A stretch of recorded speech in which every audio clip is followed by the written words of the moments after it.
That was from the trailer for Jurassic World Fallen Kingdom. I fucked up reading Jurassic World Fallen Kingdom. It's off to a great start. Let's try again. That was from the trailer for Jurassic World Fallen Kingdom. I'm going to read the plot summary from IMDb. When the island's dormant volcano begins roaring to life, Owen and Claire mount a campaign to rescue the remaining dinosaurs from this extinction-level event. Joining us today for our review of Jurassic World Fallen Kingdom on the Filmcast, he is a prolific YouTuber, and his latest YouTube video is entitled Jurassic Park's Sequel Problem. Patrick H. Willems, welcome back to the Filmcast. Patrick, how are you doing today? I'm doing so well. Guys, thank you so much for having me back. It's great to have you back again, and I was really intrigued because you had made this video essay that I really enjoyed, Jurassic Park Sequel Problem. Can you just summarize this video essay and maybe tease it so people will go check it out? Yeah, of course. So I got thinking about this actually when the trailer for Fallen Kingdom came out several months back, just thinking, why have the Jurassic Park sequels never worked? This is a giant franchise, and only the first movie is like generally considered good. And so I went back through and tried to like get to the bottom of this. And I really think Jurassic Park is kind of a single use premise. I mean, like so much of the first movie is built around the wonder of seeing dinosaurs, which cannot be replicated. Yeah. And what's key is in the first movie, the characters go to the island not knowing what's there. So they experience discovering the dinosaurs along with us. And then after that, in the sequels, they just find contrived reasons to send people back to the island. Right. And it just and all of the premises of the sequels are pretty much built off of these just stupid ideas, like people stupidly going back to the island even though we know it's a bad idea and they're going to die. And so we miss the empathy that kind of drives the first movie and connects us to the characters. Yeah, I think this is so spot on, and it is something that I literally had the exact same thought process watching this sequel to a kind of a reboot-ish, and thinking through the exact same feelings of why doesn't it work? And I think you have absolutely hit the nail on the head. And it seems like in every one of these movies, there's that moment where you see the Brontosaurus majestically walking slowly through the humans, and they stare up in awe at the Brontosaurus and its majesty and its size and scale, and it just seems so incredible. And it's like, well, you can't keep doing that because we did that once. We got that once. And now it's like, yeah, I get new people are experiencing it, but we're not the new people. We're the audience of the movie. And it just feels like playing that record over and over doesn't elicit the same the same groove every time. Yeah, pretty sure it's a Brachiosaurus, by the way, Jeff. I just pushing my glasses up my nose here. Brachiosaurus. Is it a Brachiosaurus? Yeah, okay. I think that's the case. That's one of those things that people in the comments will point out. Yes, that's right. That's right. So I don't know my dinosaurs. My son is only 1.5, so I'm sure I'm going to get to dinosaur knowledge very soon. Well, I'm really glad that you're not teaching him his dinosaur knowledge yet. Is what I'm saying about that. No, I'm imagining I'll be learning alongside him. Gotcha. But yes, I really enjoyed Patrick's essay because it's about the empathy. If you can't relate with the characters or the protagonists in the film, and you think they're dumb and doing things that you would not possibly ever do, it's really hard to invest in the film. And that's basically what happens in Jurassic Park 2, Jurassic Park 3, and Jurassic World. Also, they're all guilty of trying to recreate the first movie. I think that's the bigger thing, too. You have that fresh moment of Jurassic Park. None of them, I think, really pushed any ideas forward other than let's get the T-Rex to a city, as soon as we can in the Lost World. Right. And we saw and even that was only out. The last 20, 30 minutes of the film. I think you're right that the vast majority of these films are all about people going to an island and slowly dying one by one, right? I mean, that's really what most of these Jurassic Park films have been until this one, right? I mean, this is... Yeah, go ahead. I mean, I don't want to jump ahead too far to our review of this movie, but I think one of the reasons that Jurassic World, the previous Jurassic World, worked for me, at least was fun for me, is because it did manage to capture the thing that I think worked about the first movie, which is the fantasy of it all working great for a while.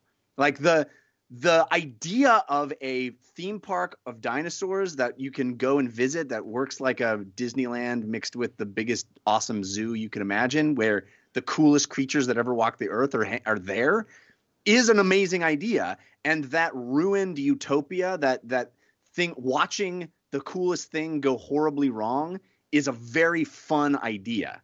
And this movie that we're about to talk about doesn't care about any of that, because we already went through it. But Jurassic World, the first Jurassic World, I had a lot of fun because, again, we get to see that cool, the idea of what would this fantasy theme park be like, and then watching it. Yeah, Jeff, you just described the premise of Jurassic Park 1. I mean, it's like the exact same thing. Yeah. No, it's like slightly more saying. functional, you know?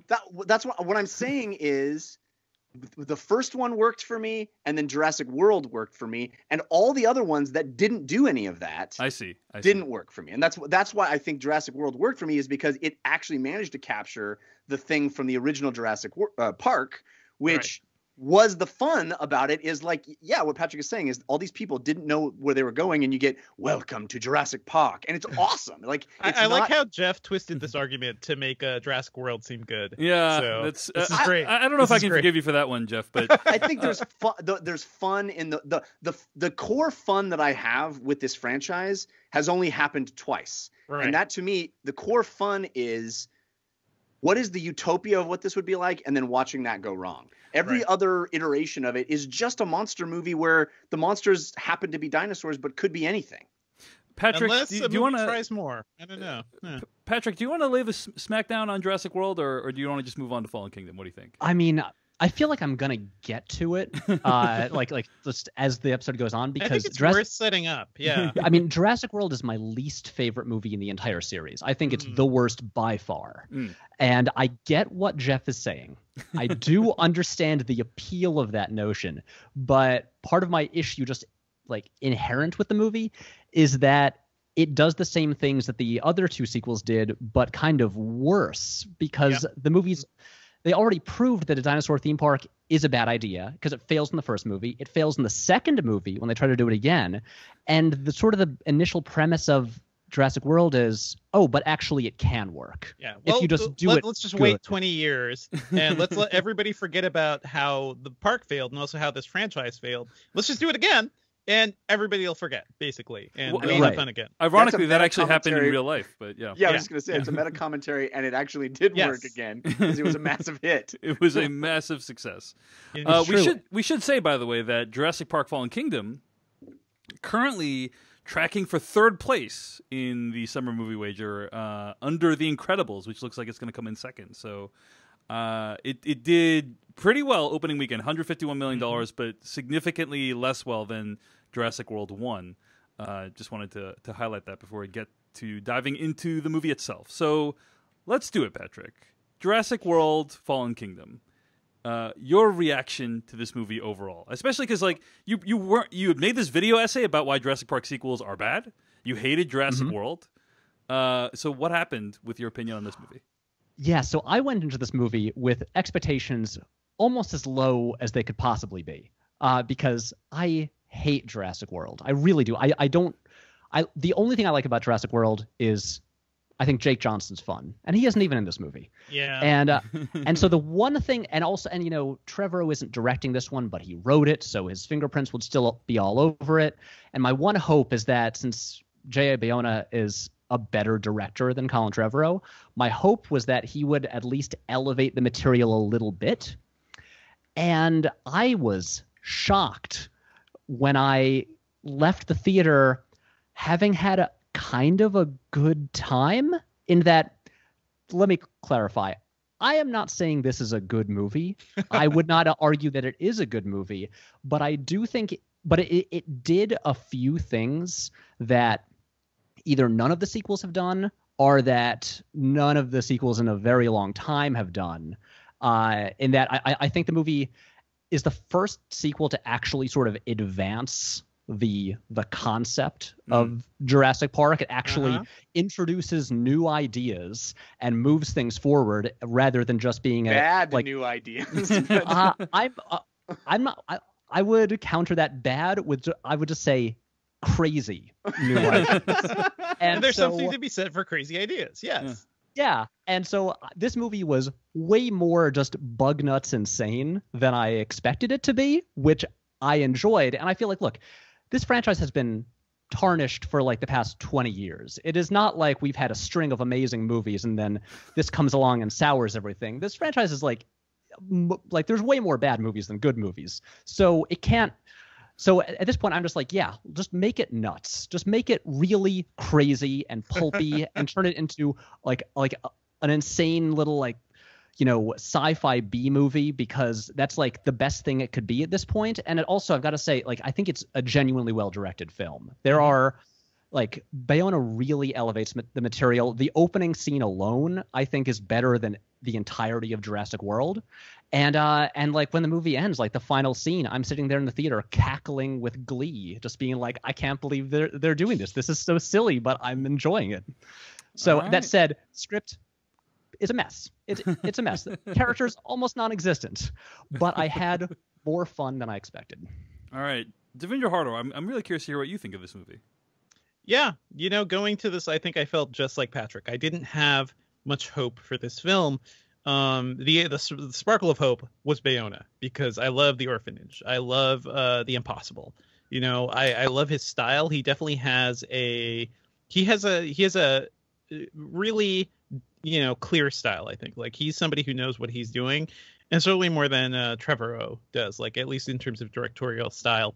And just going back to the original Jurassic World, just Jurassic World.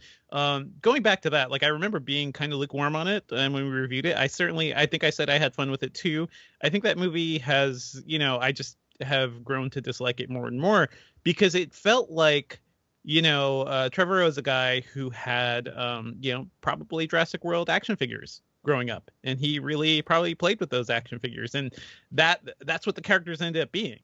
The characters we were introduced to feel like cookie cutter, characters with nothing really behind them. And I was not really interested in seeing where their journey goes at all.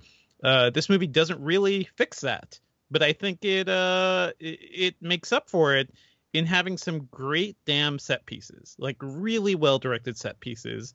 We'll talk about some of those in spoilers, but there's one that is, there was a point in the movie where it's like, man, it'd be great if there was like just a nice long take right now, just to really get the tension going up.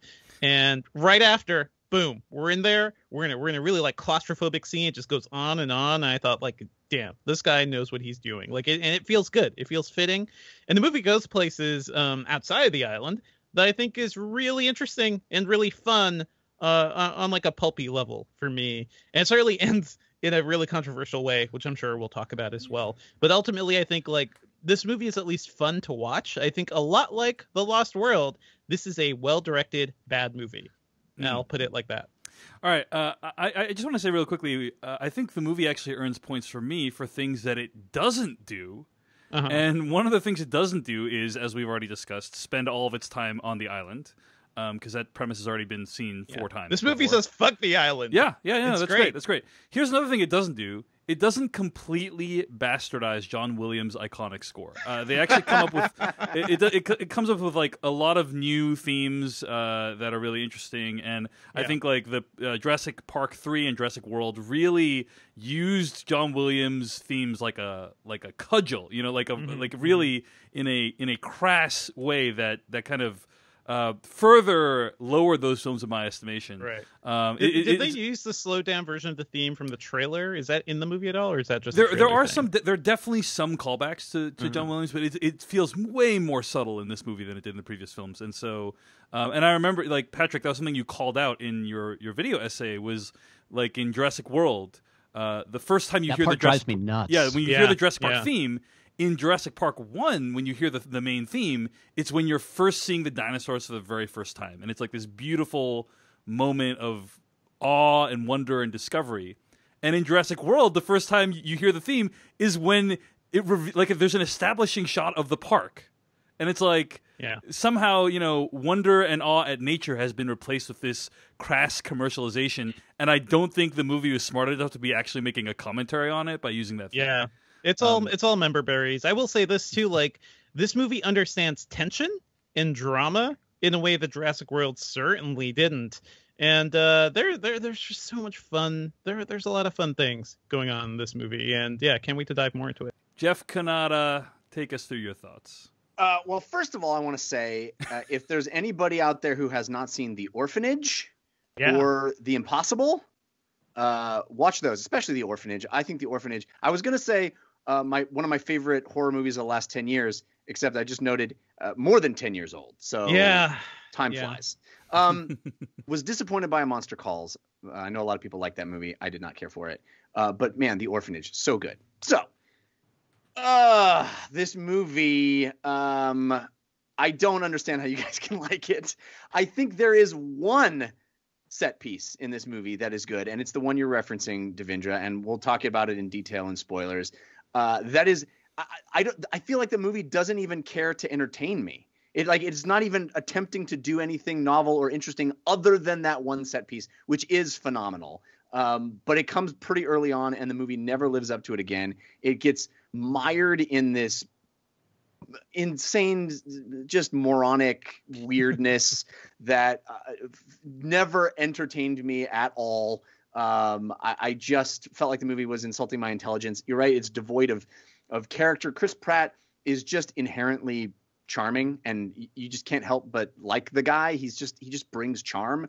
And I loved that in the first Jurassic World. And I would describe Jurassic World the way you guys are describing this movie, which is a not very good, not very well-written film that I had a lot of fun with. And I had a lot of fun because of the pure geometry and design of the park. Like the idea of this park at a scale that only today's technology can present to us was fun. I liked just thinking through it and all the detail that you get to see and watching all of that chaos erupt in that big mass environment, right? This movie, it first of all, let me just say this. And this is a spoiler for the premise of this movie. Okay, so it's not really a spoiler for what happens, but the premise of this movie is there's a volcano that's going to destroy the island.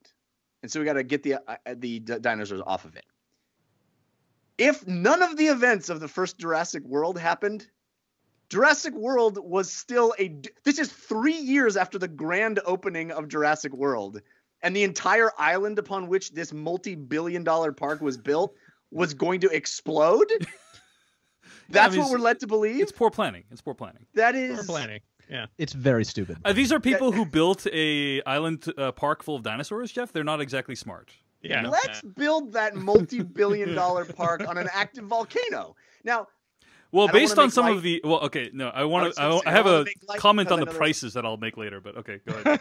Let me just say, I know that there's a lot of people in Hawaii who are dealing with volcano stuff, so I don't want to make light of it, but people do live near volcanoes. It struck me as retconning in the stupidest possible way. So just there is... I like that that's what you're taking issue with, Jeff. Well, I'm just... the stuff we're gonna that's just the pure premise of the movie, is like, oh, it was all going to fail anyway, everybody. Don't, it's like, it's the stupidest thing. And the fact that, there's this weird... It wraps itself in this odd animal rights thing that never makes any damn sense if you've ever watched... Especially for those characters, too, if you think about it, but yeah. Yes, it is. And it bothers me no end that we have heroified... the certain of the dinosaurs, that there's one that's special, and it's like Planet of the Apes-ing the dinosaur. It's weird.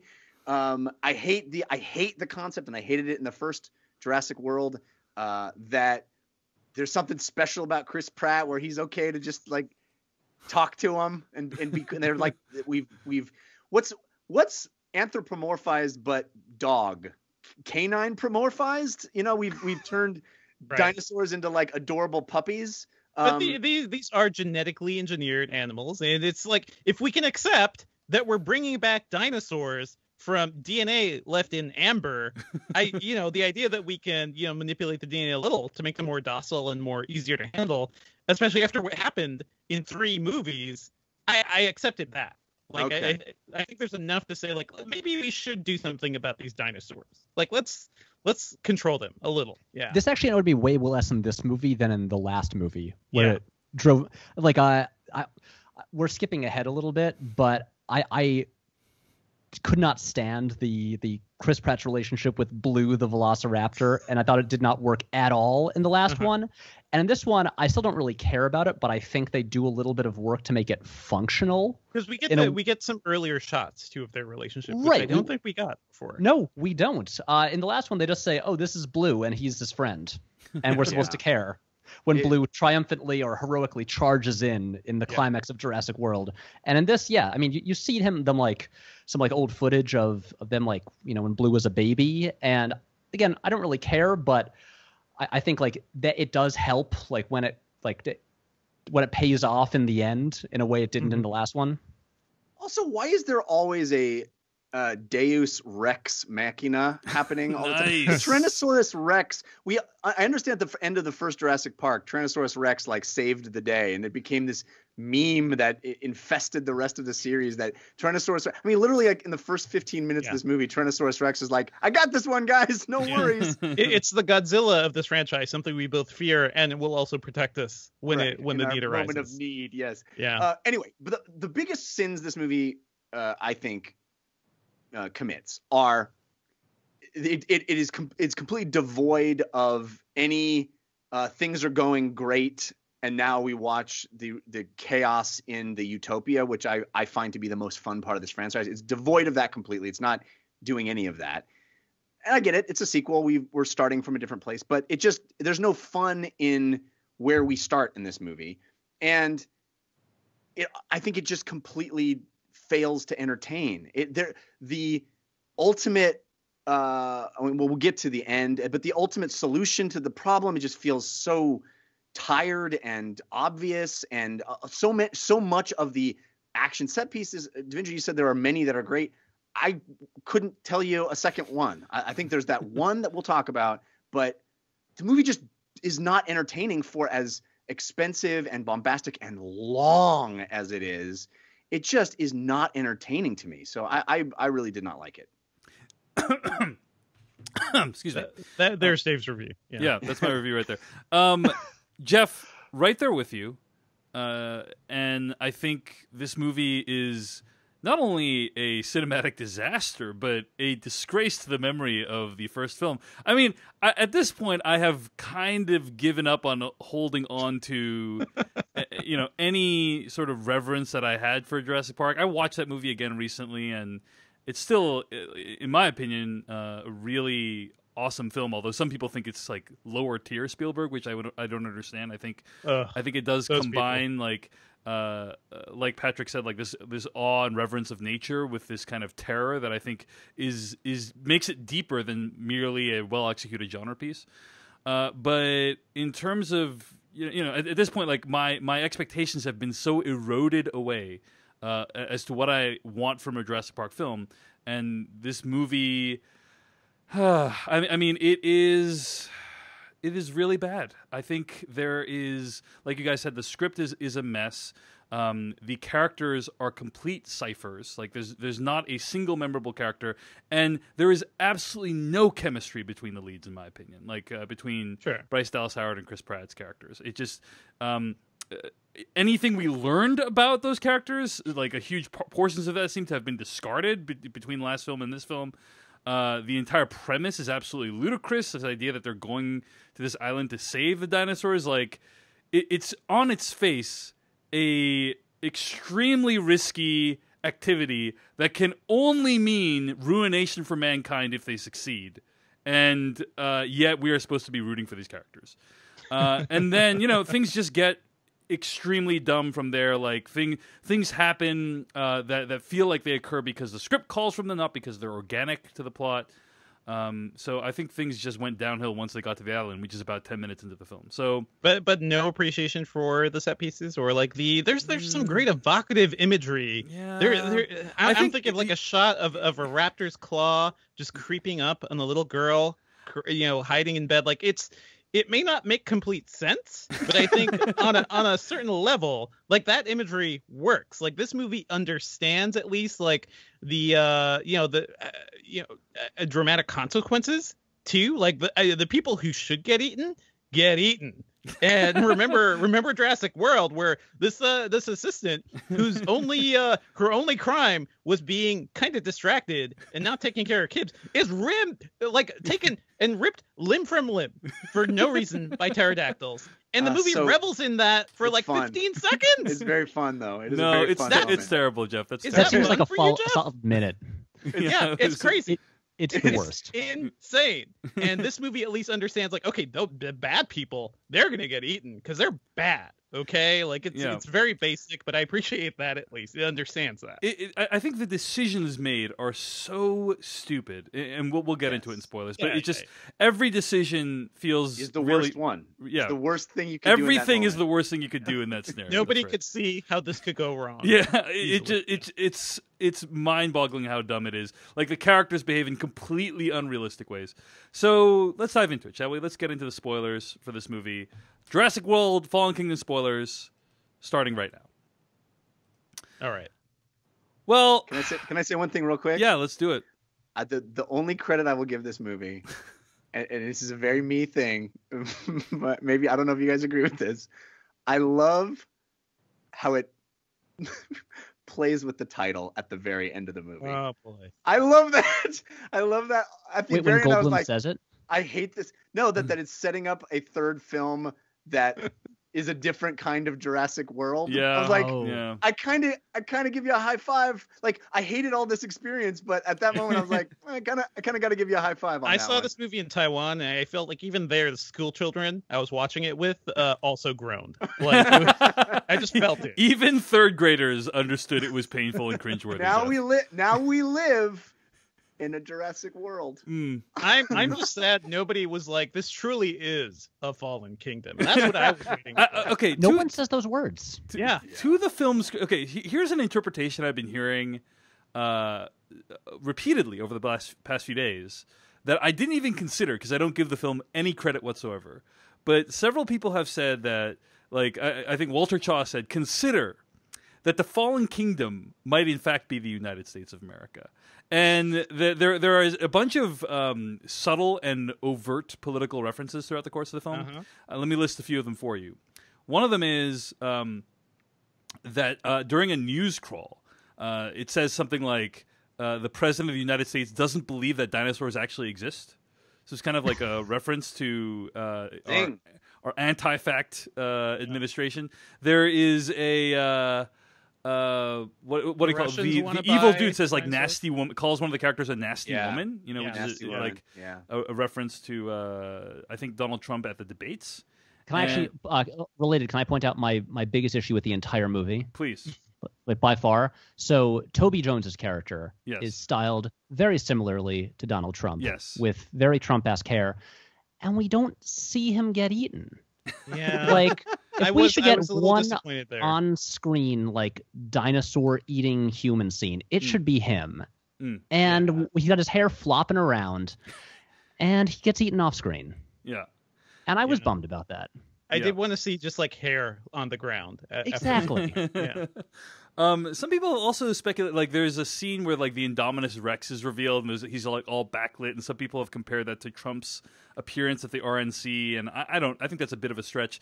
People have also pointed out that one of the arms dealers is from Slovenia, which feels like a kind of random country, except it's the country that Melania Trump is from.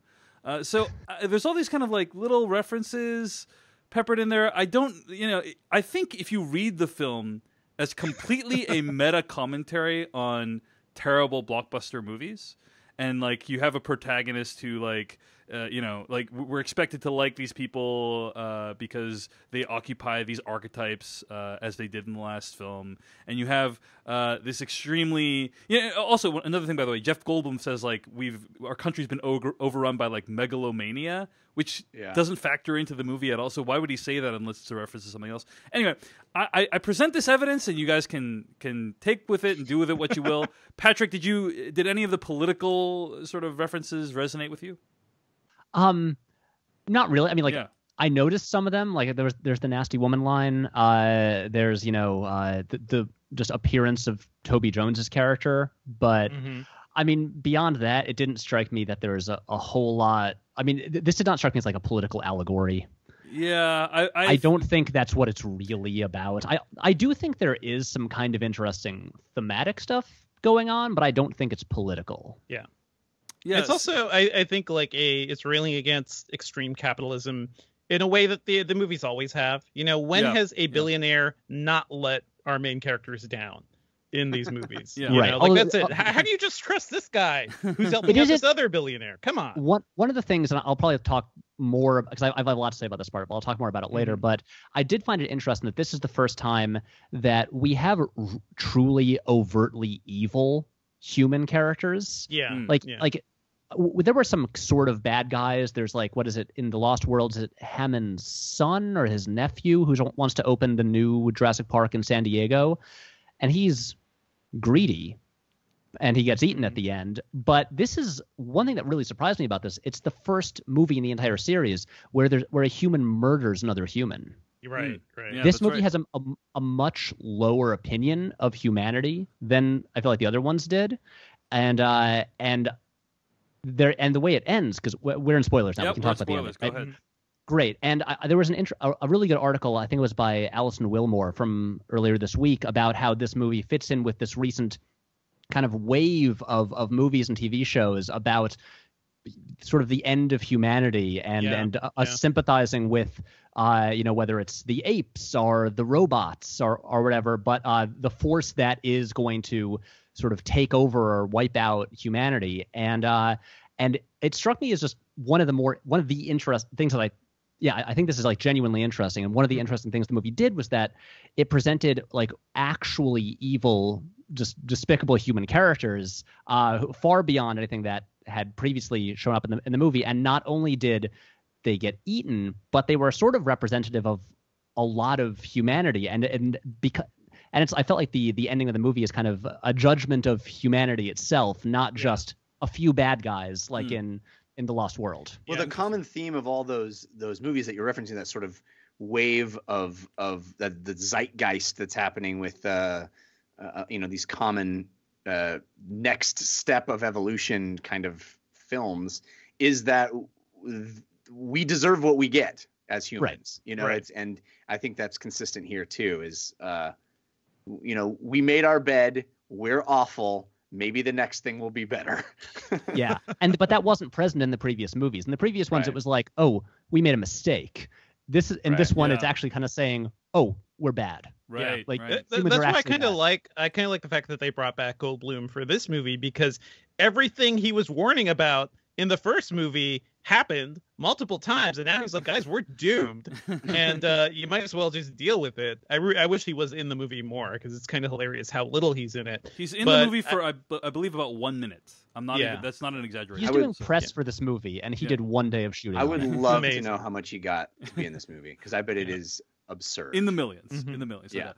So let's go a little bit more in chronological order. I'm not going to summarize the whole plot, but I do want to go over a few things starting near the beginning of this film. First of all, as we alluded to, I feel like Claire, going from corporate opportunist to now rooting for like dino preservation felt kind of like a stretch to me. Did you guys? Yeah. Like, did that make sense to you? Did that No, stand definitely with you not guys? at all. Because she was barely a character in the first movie, right? Yeah. She was just businesswoman. She was very busy, and she was a busy businesswoman, and that was her job. And then she turned into an action hero together with Chris Pratt. So there was And nothing she learns to that being a character. mom is okay. Yeah, she learns. We that. also- she learns. They make a big point to show us that she's wearing appropriate footwear this time. Yeah. Well, that's good. Yeah. That's good. There is that. So then they retcon in this character of Lockwood, the other billionaire who helped John Hammond build the park.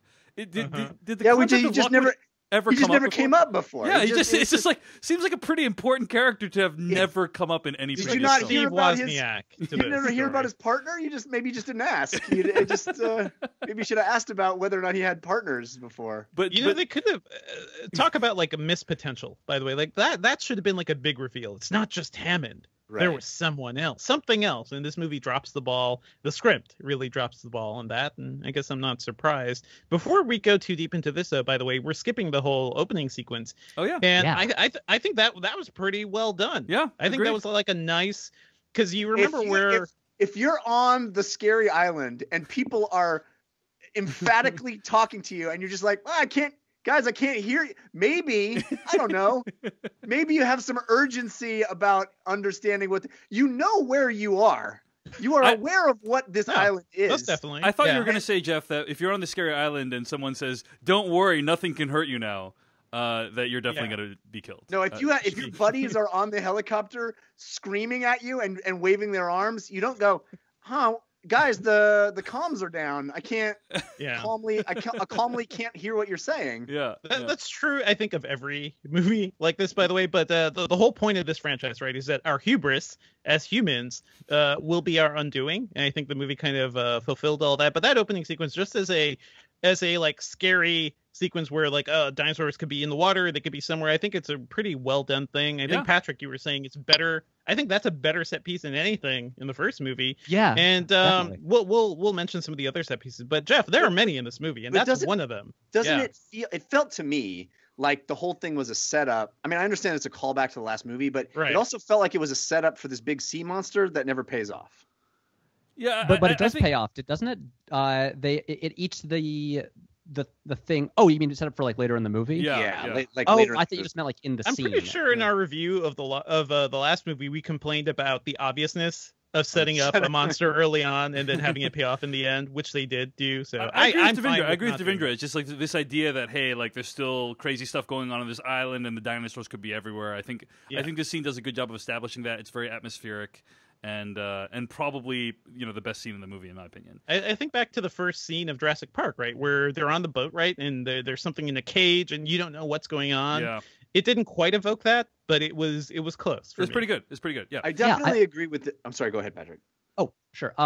Yeah, I mean, just what struck me about this scene, and well, first of all, I should mention that a key thing to me about the Jurassic Park movies is that they are at their best when it's nighttime and raining. Yeah. And it's never raining in Jurassic World. Major problem. But like, as in like T-Rex attack, cliff scene in The Lost World. It's like these are key signifiers of the best scenes. And so this movie begins and it's nighttime and raining. I'm like, okay, I'm already in. But like immediately you like the level of craft Bayona is bringing is so much higher than what Trevorrow had. The way he has these like, flashes of lightning illuminate the T-Rex for like a split second, and it there's actual suspense, and it generates fear in a way that the last movie didn't. I don't think Jurassic Park 3 really does. And there's that great little wide shot of the people in the little submarine when their lights they go off, and you just see the giant aquatic dinosaur behind them, and the way like the action and horror beats through that sequence. Dangling off the rope ladder as well. That's pretty cool. Yeah. I just think you think you're safe and you're not. Right. I think that's some like, well, look, we go to see these movies to be excited and watch people get eaten by dinosaurs, essentially. Yeah. And that scene was exactly what I want from these movies. Yeah, I agree. I think, and then after that, we have a scene with Claire calling a congresswoman and saying like, "Hey, change the laws," and she's like, "Yeah, I got it, I did it, guys." Actually, can I, not to like monopolize this, but can I just mention the bizarre sequencing of the first like 3 scenes of this movie? Oh man, yeah. Okay, because so our protagonist Claire, she is trying to save the dinosaurs, and we're supposed to be on her side, right? Yeah, right. And so the first scene of this movie, it shows us dinosaurs as horrifying monsters. Yes. And the second scene in the movie, we have Jeff Goldblum, who has been the voice of reason through the series, saying, we should let the volcano kill them. That's what we should do. And Jeff Goldblum's always right. And so after seeing like how horrifying they were, I was like, yeah, we should. And then we meet our hero who says, no, let's save the dinosaurs. I had the same thought. This is yeah, and I've got to say, her reason is far less compelling than the reasons of the previous 2 scenes. It's all about guilt. She just feels really bad for screwing over all these dinosaurs for the part she designed. I carried that with me through the whole beginning of this movie. It's just I kept waiting for someone to point out to her what a horrible idea that is. Yeah. It should be Chris Pratt's character who's like, hey, this is your fault. What are you doing? Like literally, did you learn nothing from your last job? Why isn't this whole movie like a legal drama about people suing her for all the deaths she caused in the last one? That's the next movie when they're like, you let loose what in this world? Yeah.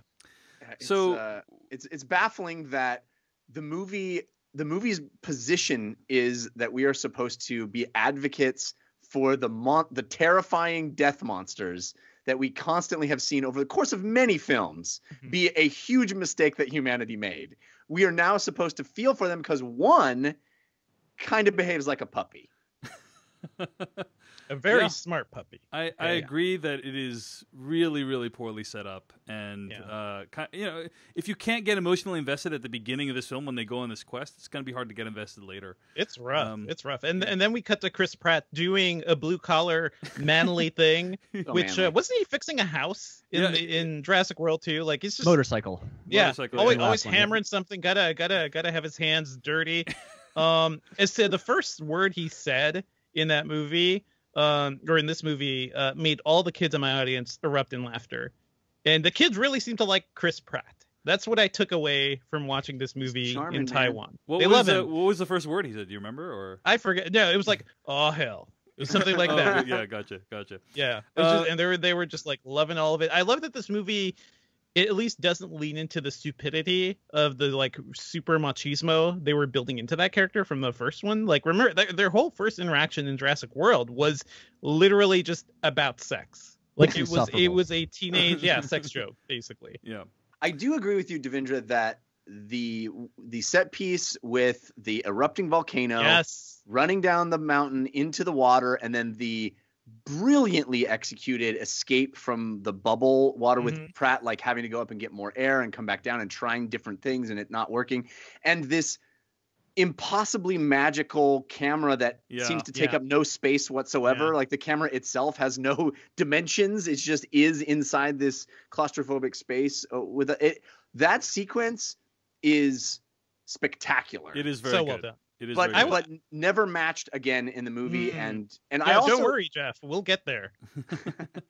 I don't know. I didn't find anything else in the film. But I was thinking, like, as they were getting away from the volcano thing. Well, by the way, before they even get to that, right? What was so obviously the security guy, like the tough, security guys, double cross him because they didn't see that coming. Yeah, Ted Levine's character. Yeah. They've got Buffalo Bill in there. That was great. Yeah, it's pretty great. But double crosses him, and there was this weird. There must be like something chopped up in the editing, but like Chris Pratt gets knocked out, and he wakes up, and like we don't have a sense that there's lava around him, but he kind of gets up, and there's lava right behind him, and it's weird how there's no setup to that. There's no like eruption. He recognizes the lava, and he starts kind of moving away, and then we get eruptions. But it's weird where the climactic moment, or one of the major set pieces of this movie, is a volcano erupting. And it just kind of starts happening with no signal. Like, there's lava now. There's no moment. There's no moment in the movie when it's like erupting and you're like, oh my gosh, we got to get the F out of here. Now we run. If both of these movies were smashed into one, and Jurassic World was working great until a volcano erupted, which let loose the dinosaurs, that would be an amazing movie. Yeah, I think this movie mainly shows that how unnecessary Jurassic World was. Like, you could just have this movie, right? Really.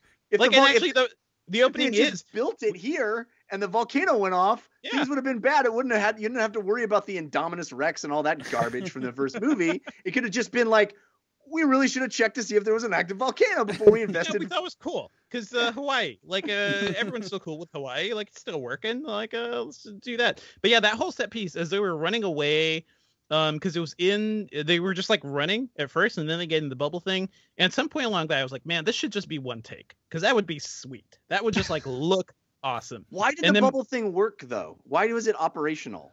I think it just got knocked down. I think that was it. They went into it for protection, and from what I remember, it just got knocked down. But I saw this movie a couple weeks ago. Like, they didn't explain. Like, there was no moment of like, oh my god, it worked. It was just like, we're in this now, and now it runs. Yeah, I think it was just like it was like a car on neutral that they pushed down the hill. Oh, it was just rolling like a ball, I guess. It's a ball. Yeah. All right. Okay. I thought they were operating it.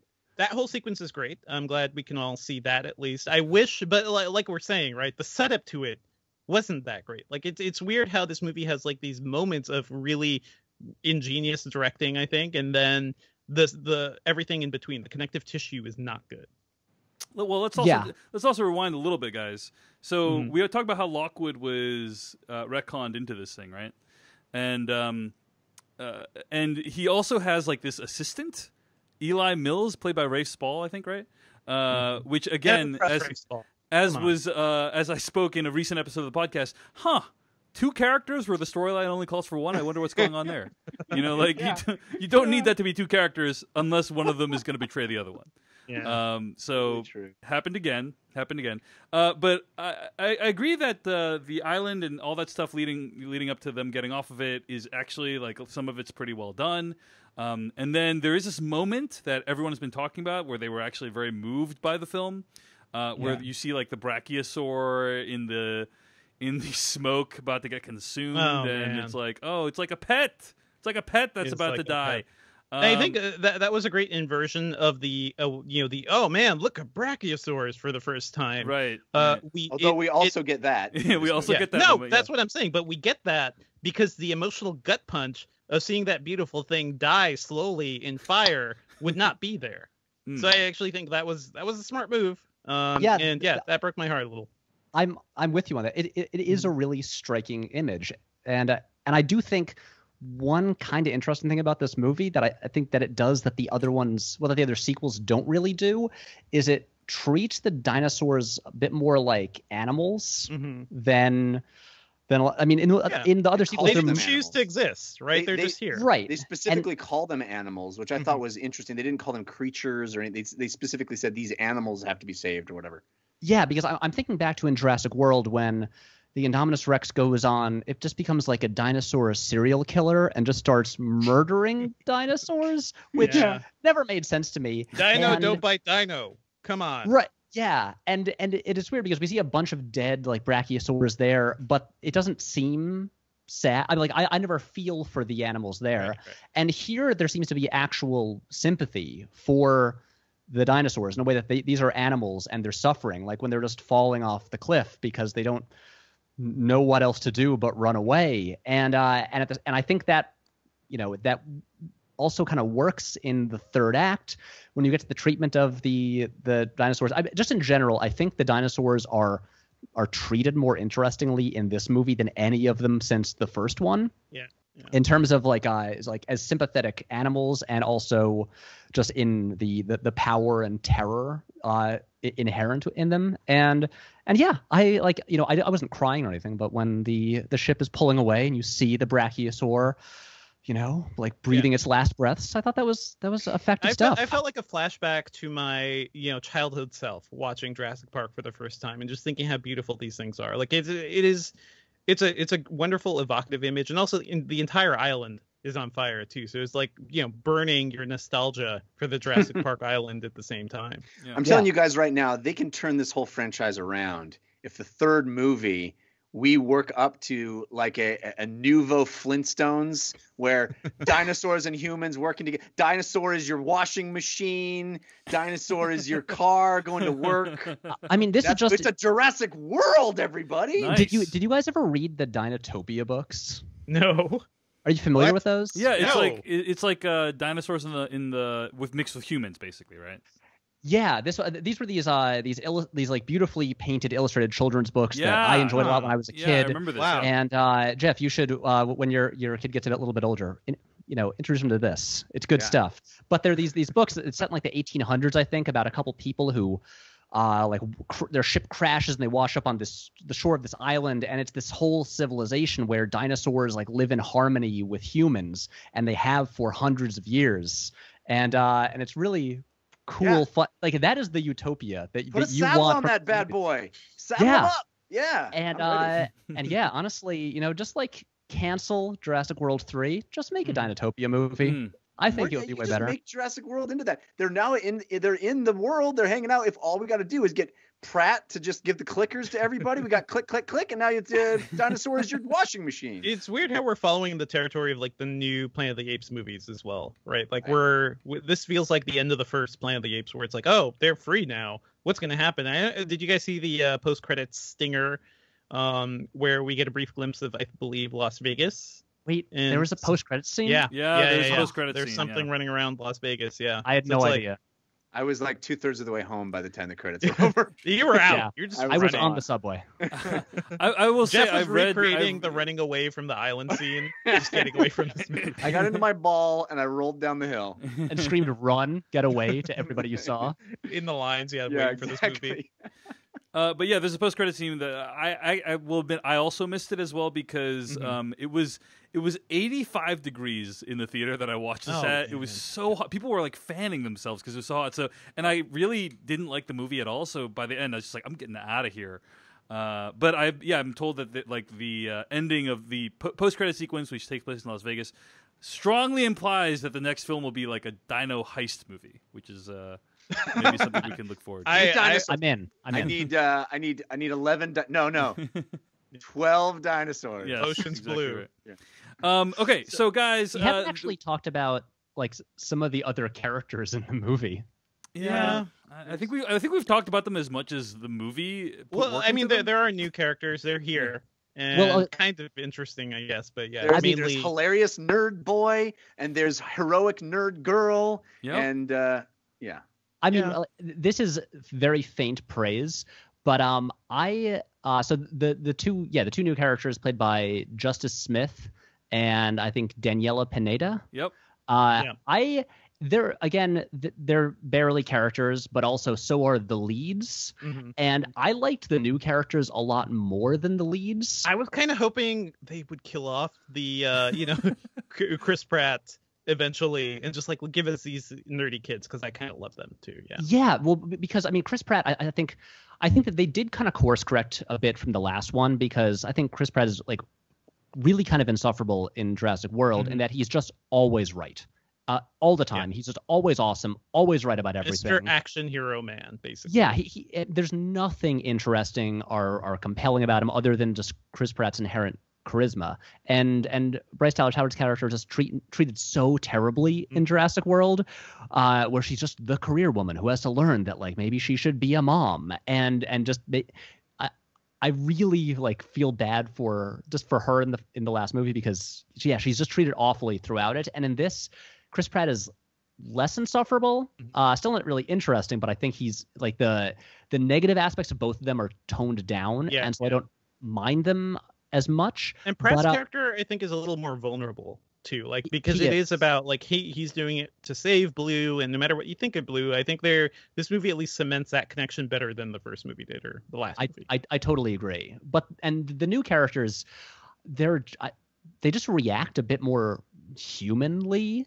Like Justice Smith, who's a really good actor, who I loved on the show The Get Down, which was tragically canceled. Yeah, great actor, and just having someone be scared and freaked out, as opposed to Chris Pratt, who was just always stoic and confident and not really worried. He rides motorcycles with raptors. Yeah, and so just having a character who reacts like in a way that makes sense to me was nice. And also I do like that little sequence where Justice Smith and Bryce Dallas Howard are just trying to escape up like a ladder, and it's like a mini set piece, and just and like lava's falling all around them. Yeah, and it just has little action beats where like they climb up, they have to get a chair to like get up to the ladder, but then the ladder, like when they're up, slides down and they get closer to the dinosaur, and little things like that. That's like what made the Spielberg set pieces in the first two movies really effective. Yeah. And I thought the ones in like Jurassic World are lacking. And so even though it's like a small scene compared to like the big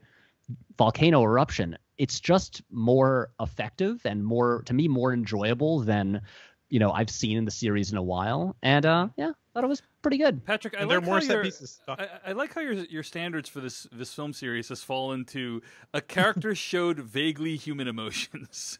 I mean, David, I just rewatched all 4 of these movies as research for the video. So my expectations were very low because I have just re-immersed myself in the escalating disappointment of the Jurassic Park sequels. Indeed. Mm-hmm. Okay, well, let's talk about a couple things that happen at the house, and then we can talk a little bit about the ending. The house, some decent set pieces there. I think like the biggest dumb thing that happened was Ted Levine's character leaves the cage open when he goes in to inspect the Indoraptor, and like my audience was like groaned audibly when that occurred because it's like Yeah. such the stupidest move, you know. But also the best death. The best death. Yeah, pretty good death. He just wants and, teeth, you guys. He just wants teeth. What could I mean, possibly go wrong? Getting the arm bitten off and then eaten was just like that was like for what they can do in a PG-13 movie. I just like dinosaurs eating people, and so like he's a guy who man. has you're it a coming. simple man. You just like dinosaurs eating people. And also evil people should be eaten. You know, right. it's a basic morality. Come on. Exactly, and you knew he was going to die, and Yeah. he had to, and also that they did implement the practical dinosaurs like in a way better way than they have in the last one, and so just like the seamless blend of CGI and practical stuff, and in that scene in particular, just as dumb as it is that he leaves the door open, I like you know what's coming, and I thought it was really satisfying. And watching him get lifted up by his arm and then the arm get bitten off, I was into it. I was very into it. He walks into a room where everybody was supposed to be bidding. We're still in the bidding room at this point, I think. Yeah. No one's there. He goes, "Huh. This is a perfect opportunity for me to get a tooth." Hey, you know, collectors really you got to go the extra mile to really catch 'em be a all. collector. We got to catch them all. I thought everybody was going to be down here bidding on the animals. They're all not. I got some free teeth. It's my lucky day. It's tip time. We have to talk about the bidding scene, guys, because these are Dr. Evil-esque prices in terms of how low they are. I mean, it's like they're buying these are one of a kind genetic creations that are the last of their kind, and you're willing to pay about as much as the poster budget for the movie Jurassic World for one of these things, right? Like that's how much you spent on posters for Jurassic World. It's nuts. It's like $10 million. That is a laughably low price. I just it feels like this is a movie written by millionaires. Like, you know, it's a banana, Michael. How much could it cost? $10? You know, like it's like like these people are so out of touch. They don't know what real things cost. I'm just stunned that no one was like, hey, maybe we want to jack the prices up on these things just a tiny bit to make it more plausible. And my assumption was that they were all just waiting for the T-Rex and like bidding low for these. Yeah. You're a chump if you buy the Stegosaurus. But what do they? I have two questions, and maybe you guys will be able to answer them both. The first is, what are they going to use them for on the black market? There's some inference that they're going to use them as weapons. So the idea is you just like drop it in your enemy's house, I guess. Well, that's why you have those guns. You have those laser sight guns. Oh, you point it. You kind of point them. Well, they could, and yeah, I think BD Wong also implies that they will take the genetic material and like engineer them themselves or something like that. But I thought that the gun thing only worked with the new super one. Indoraptor. Oh yeah. Which brings me to my second question. And maybe I just missed this because I was, let's be honest, barely paying attention at this point. Didn't we need to get Blue's DNA to make that one? And if so, that one sure grew fast. Like, didn't they, like, there was some indication that it needed to be both the mother and this is explained. It is? Okay. I just missed it then. Because the one, and I can't believe that I am the one who paid super close attention to Jurassic World Fallen Kingdom. Okay. So the Indoraptor in the movie was the prototype, as they say repeatedly, and so it does not have Blue's DNA, which will make it responsive to like human commands. Oh yeah. And that's what they wanted. They were gonna make one that's like the same thing, but you can control it the way Chris Pratt controls Blue. But this one has none of that, and so it's just ultra vicious. So do we find out how the hell they made this one? Is this science, Jeff? Well, if we could just make new dinosaurs in the lab, why did we need to go to the island and get all the dinosaurs? Well, not everybody has BD Yeah, Wong. Patrick, what do you think You of gotta that? have BD Wong everywhere. Look, What do you think of remember, that, Patrick? I didn't say this movie is good. I just said I kind of enjoyed it. Yeah, I think within the logic of the series and how dumb the series has gotten, a lot of things in this movie just kind of work. Oh, there's another new dinosaur, and instead of being like a crossbreed of a T-Rex, it's like a crossbreed of Blue, which we established before is like a better dinosaur or something. Or like we always love the raptors, so let's make a crazier raptor. While we're in the house stuff, BD's got those video files of Chris like hanging out with the thing, and he's like, "Man, I could make dinosaurs all day, but I can't make one like that." Yeah. round up this guy and a bunch of military dudes, take him to the island, get that thing, betray that dude, and then we'll get the sweetest thing. We can sell it for like $2 million. It's all about FOMO. It's all about FOMO for him. I have to say, guys, like, as we're in the house, sorry, Demeter, go ahead. No problem. There is stuff happening. Like, I actually enjoyed a lot of the house sequence. Headbutt Dinosaur, kind of enjoyed him. It's kind of hilarious. Fun stuff. And also, was it the Indoraptor or whatever raptor was chasing the little girl? That whole sequence, that haunted house sequence of it just like following her throughout. It's cheesy as hell, but I really enjoyed, like, as a set piece. Like, I think there's a lot of great sequences throughout that, even if it ends kind of dumb. So like it does overall, use like the museum pretty effectively with like the model dinosaurs in there. There's the part where the power goes out and then it comes back on and you got the reveal. Yeah, I mean, again, it's just like solid suspense filmmaking. That's really just like what I want. You have to suspend like your disbelief for sure. But I think that goes for a lot of this franchise. We skipped over a lot of the stuff that was happening on the boat, by the way, and have to say the boat thing, another dumb part of the script. They put on hats, and I guess they're okay. They can just sneak about this boat where they have all these people that they're worried about, killing them and stuff. There's another mini set piece in there. No one's guarding the T-Rex cage. No one's guarding the T-Rex cage. Yeah. There is another mini set piece in there though. Like I love that T-Rex thing. Another nice little claustrophobic sequence where it's kind of funny. We're afraid of the T-Rex, but also you got to get this thing. You got to get the blood, right? And I think that's just constructed really well. Like, because you kind of don't know how it's going to go. You don't know if that thing's going to break free and just kind of wreak havoc all throughout the boat. And I think it's played comedically really well. And like the suspense there is really well done too. Nice to see them climbing around a giant practical model of the T-Rex too. I agree. Philip Napier in the chat room says, best moment was when the nerd girl calls herself a paleo veterinarian without ever having seen a dinosaur before. Yeah. Yeah. I feel like veterinarian is a strong word in that case. You're probably not a paleontologist is okay, but if you haven't actually, like, if you've never treated anyone, are you really a doctor? Do you know what I'm saying? It's an aspirational title. It's an aspirational title. That's right. Like futurist. I'm a doctor in my own mind as well. Surgeon. Exactly. I'm a surgeon, and I've read all the books on surgery. That's right. That's exactly correct. Guys, we haven't talked about the biggest reveal in the film. Oh my God, we have to. Which is that the granddaughter character is actually not a granddaughter, but in fact a clone of Lockwood's daughter, this character that we didn't even know before this film actually existed. And how did it take us 5 movies to get to this, by the way? Yeah. I know. I like how the guy, I don't remember what his exact line was, but he said, Rafe Spall was like, well, I mean, he had the technology, like you might as well have used it. This guy Lockwood lost his daughter, and because he couldn't bear to be without her, he cloned her and then called the clone his granddaughter. And I mean, so I wouldn't be bothered by this, except the ending of the film, when this entire dinosaur pen is being flooded with hydrogen cyanide, which, really convenient that one gas out of all the gases they have is flooding this pen. Bryce Dallas Howard's character, Claire, goes through this moment where she's like, should I release them? I want to release them, but I'm not going to. And it's like, oh, okay, like this is like the makings of an arc of this character. Yeah, she realizes that this stupid mission that none of us ever thought she would ever go on in the first place actually wasn't a good idea at all.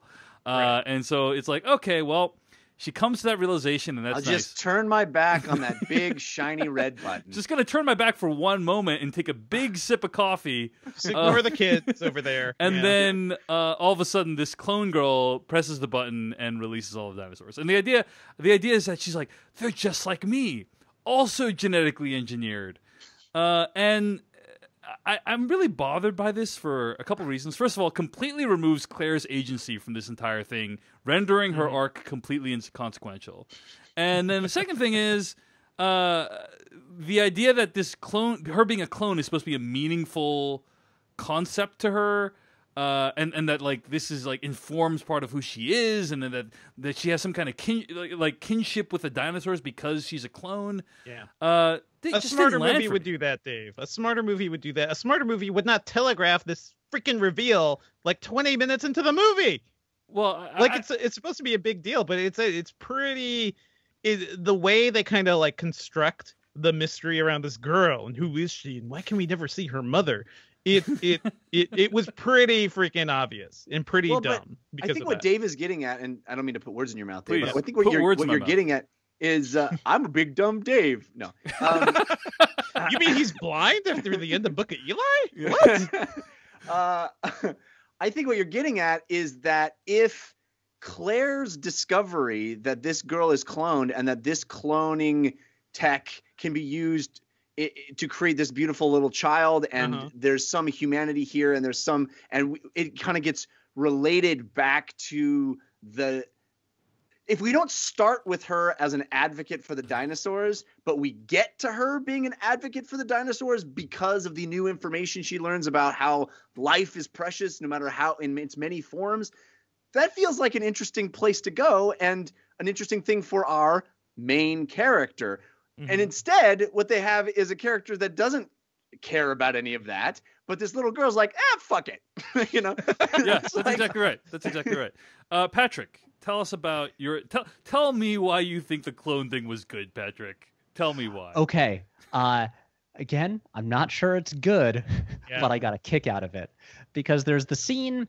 It's not like when the moment they make the reveal, but there's the part when she gets the photo album from Lockwood and looks at it, and you see the photo of her mother, but it looks just like her, and which is the first time it kind of like indicates, oh, she is a clone before they like really like say it in words, and I'm sitting there in the theater when that happens, and I just mouth, what the fuck, because it just hadn't occurred to me that this series was going to go as far into sci-fi as cloned humans, and that was when I began to kind of get into the sort of just the bonkers nature of this movie, and that look, they've got cloned humans, they've got straight up supervillains, they're like selling dinosaurs to Eastern European arms dealers. None of this is good. None of this is good.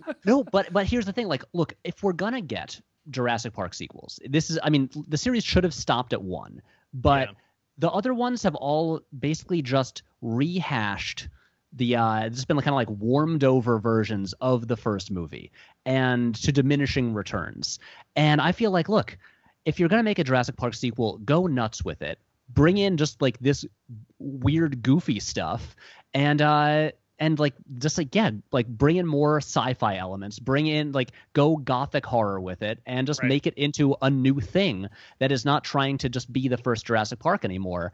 And even if on a script level it's not handled elegantly, I think it's directed with enough craft and skill to make it, like, at least to me, it was enjoyable.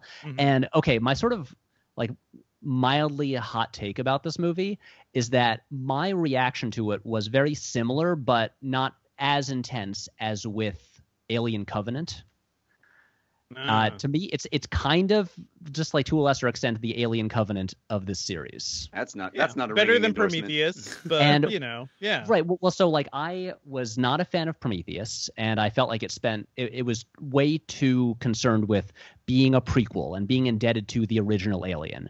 And I am a big fan of Alien Covenant, which basically follows up that movie by realizing that it should not care as much about the original one and just go in a weird new direction. And like coincidentally, they both kind of go in gothic horror directions. I don't think this is nearly as effective as Alien Covenant, which is a movie that I like a lot.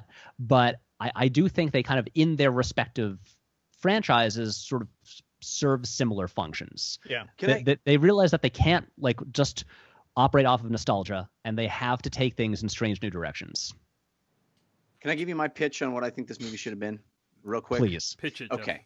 So we start with the movie with that intro sequence you guys liked so much. Okay, you can have it. After that, we meet Claire. She's got straight up PTSD from this horrible situation in a psych ward. Yes, she is.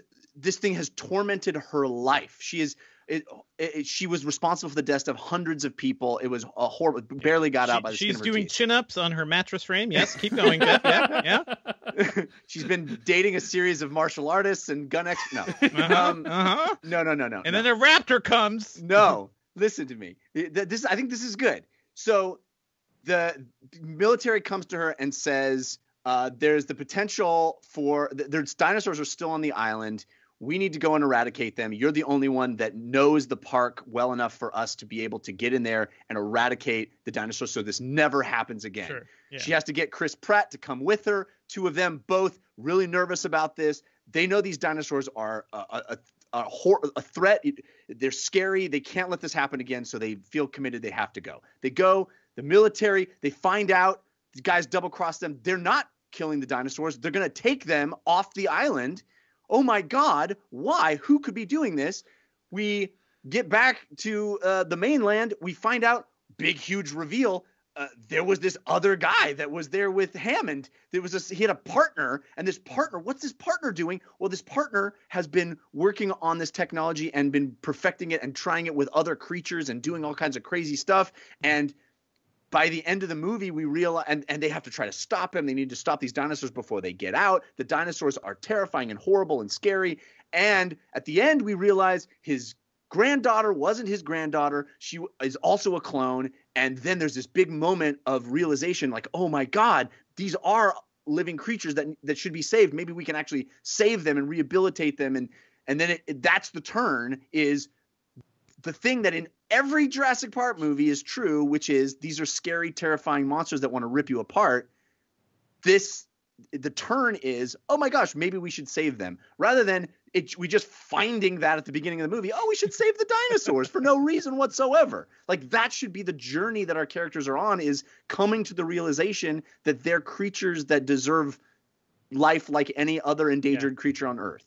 I like that idea, Jeff, but if you go that route, our heroes can't be paragons of virtue at the beginning of the movie. So, I guess America won't accept that in their big Hollywood blockbuster. Yeah, they have to have flaws, and not gonna happen in this franchise, at least. That is an effective rewrite, though. I like that a lot. It's great.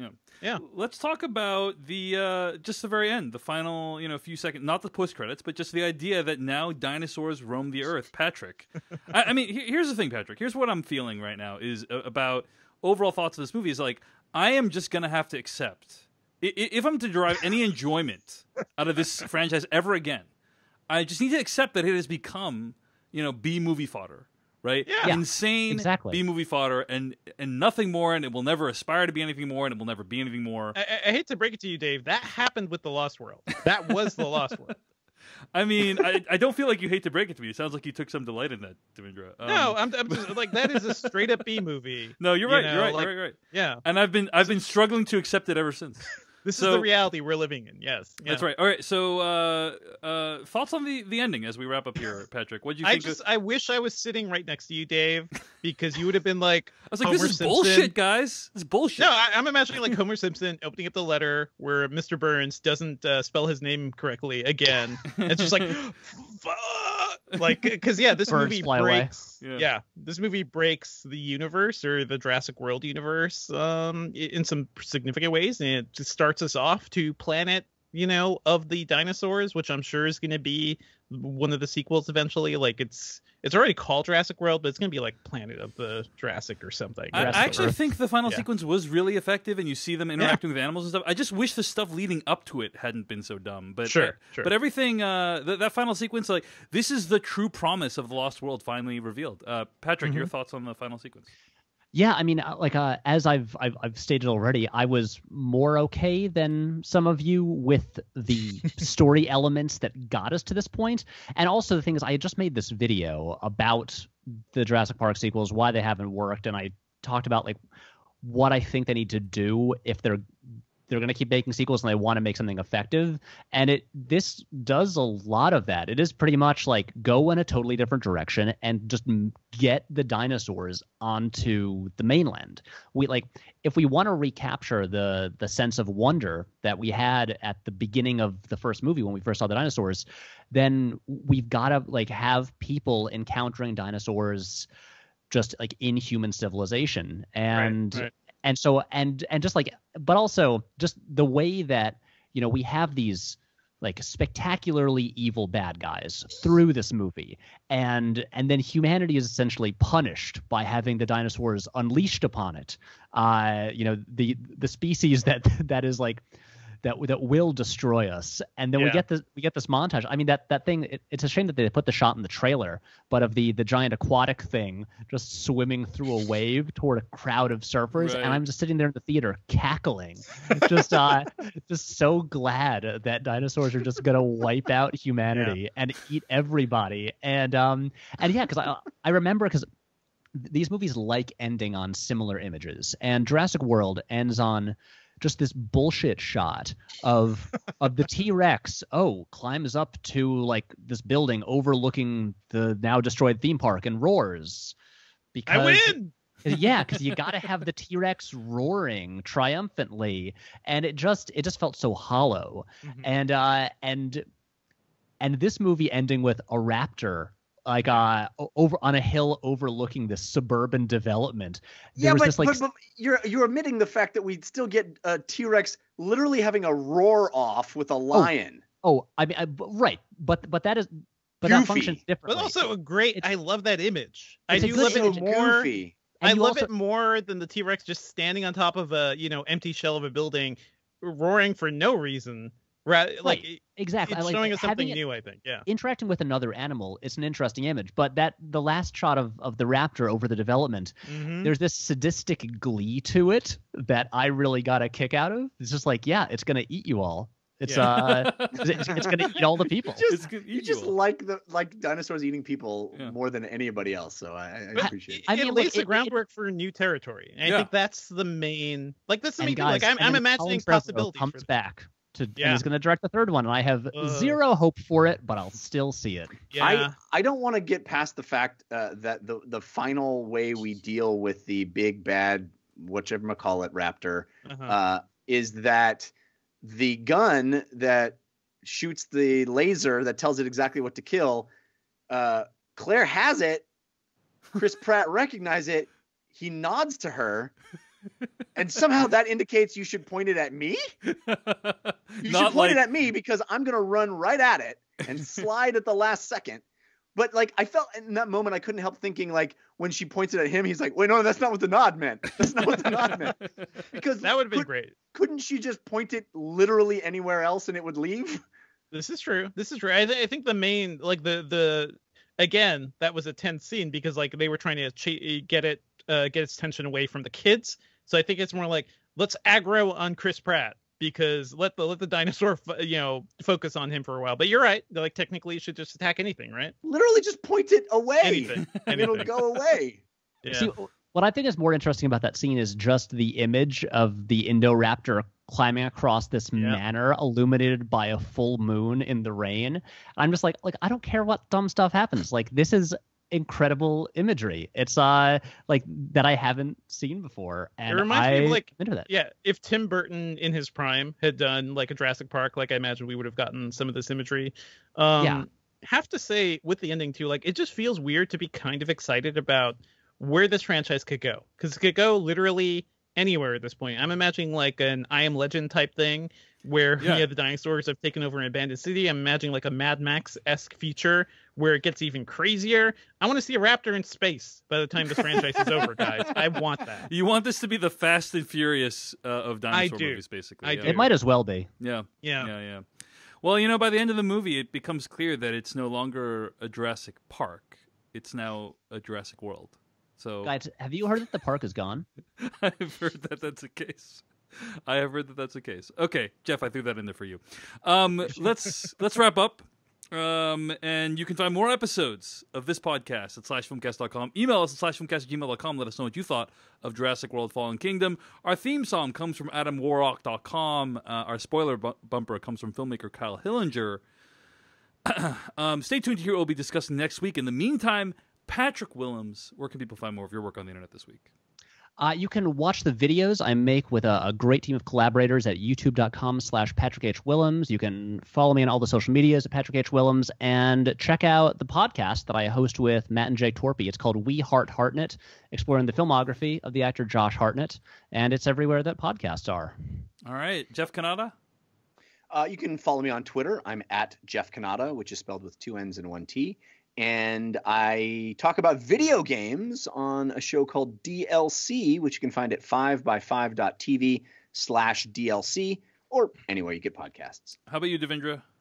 Oh, you can find me on Twitter at Devindra. I write about techandgadget.com. I was also on Twit this week, so check that out at twit.tv. I know, Jeff, you were just there, so yeah, they really enjoyed you. I hopefully we could do it together at some point, too. I would love that. Yeah, hope that can happen. Yeah, it's so great that all the /film... Oh, wait.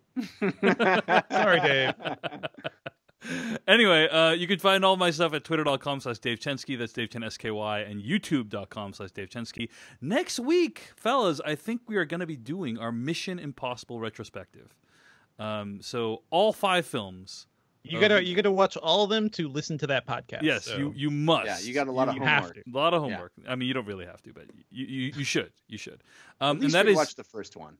That is to celebrate the release of the entire quintilogy on 4K UHD / Blu-ray, whatever the hell it's called. 4K. It's coming out in advance of Mission Impossible Fallout, and it's going to be a lot of fun to talk about. So tune in for that, and we'll see you next week.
The /Filmcast is sponsored by Intel.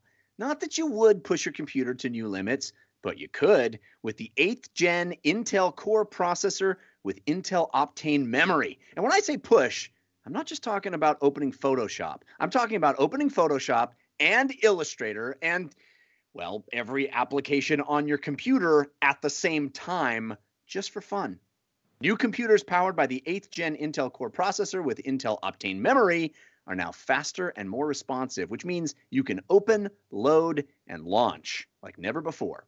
Learn more at intel.com/youcould. Hello, everyone, and welcome to the /Filmcast, the official podcast of /film.com. I'm David Chen, and with me are... Devindra Hardawar.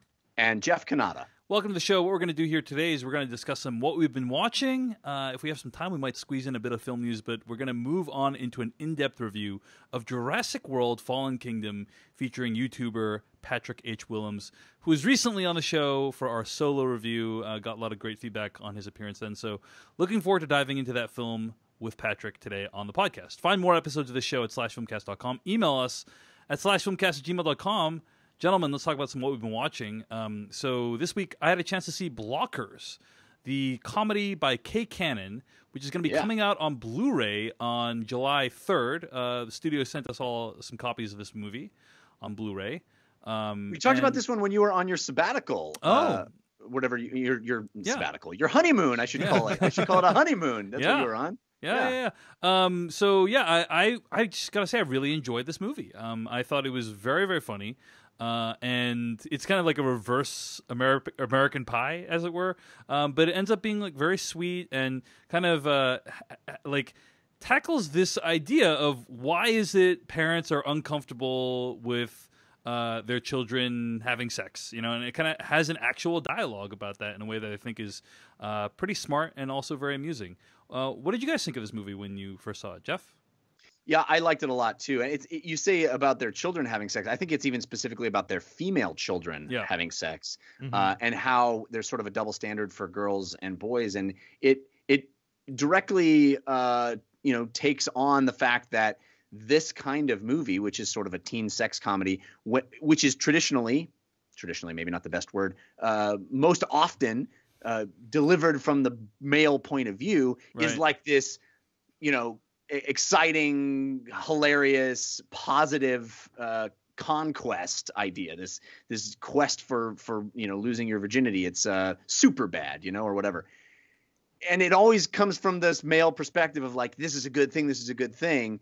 And there's this double standard that with females doesn't seem to be the case, at least from the parents' perspective. And this is squarely about the parents and the kids. And I love how it's very positive about these are good kids trying to do a good thing, and it is really funny. I think the parents are really funny, and it establishes characters, at least one of the parents in particular, which in a lesser movie would be just a pure antagonist.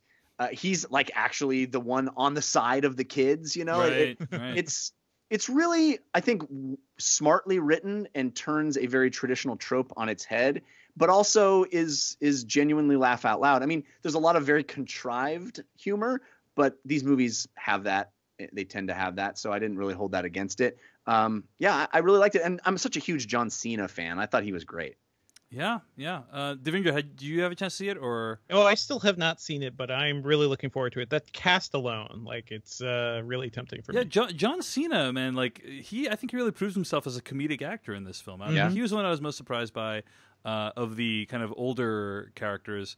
And then the younger girl character played by Geraldine Viswanathan. That is the breakout performance of this movie, in my opinion. She plays Kayla in the movie, and she's just so funny and so irreverent, and I thought she's great. So I think this is actually a movie I'd recommend, like a very funny comedy. Definitely check it out. It's out on Blu-ray on July 3rd, 2018, and the Blu-ray solid. So Are there any bonus scenes, or I mean, the cover of the Blu-ray says stuff like raunchy stuff, unrated scenes that you couldn't see in theater. I mean, is there? Well, I did not see it in theater, so I don't know. What was there that is a close-up shot of testicles in the Blu-ray version, and I don't know if that was in the original.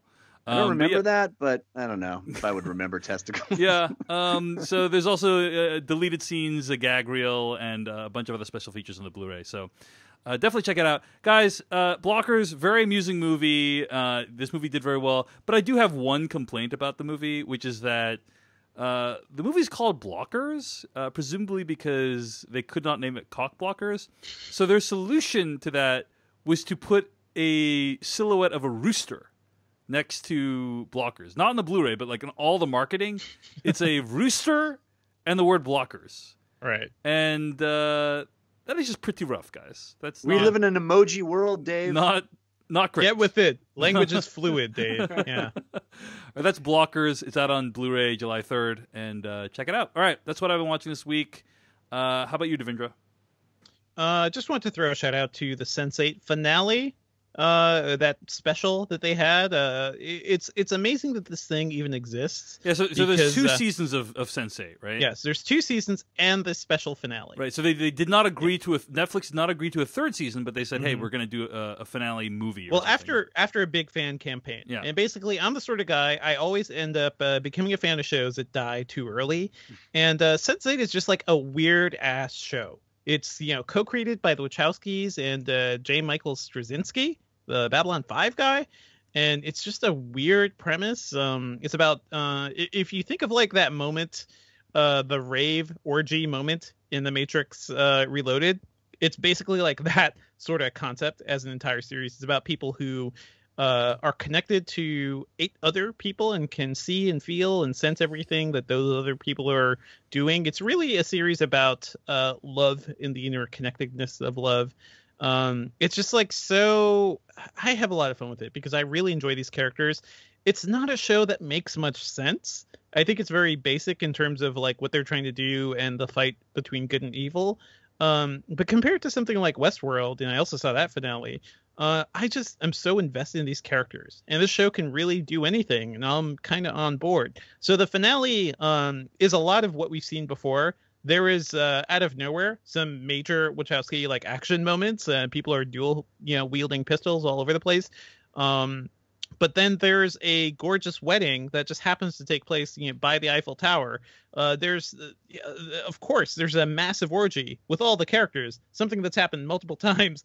And it's just the sort of thing you come to expect from this show. So it's kind of funny. It's like they took Netflix's money and we're just like, oh, we're just going to do the crazy shit we've always done. And I really appreciate this show just for that. So there's that. And I also saw the Westworld finale. And I'm not a fan of this season. I have rarely seen a fan base turn on a show so quickly as with the Westworld season finale. I have not seen it yet. So. Yeah. Okay. No spoilers, but yeah. It did seem like the people behind Westworld, like their main goal was to like fuck with the fans who spend so much time, talking about it and theorizing about the show. And it's weird to see. I feel like maybe a lot of energy was spent trying to outsmart the fans rather than to connect a narrative that makes much sense or that you actually care about.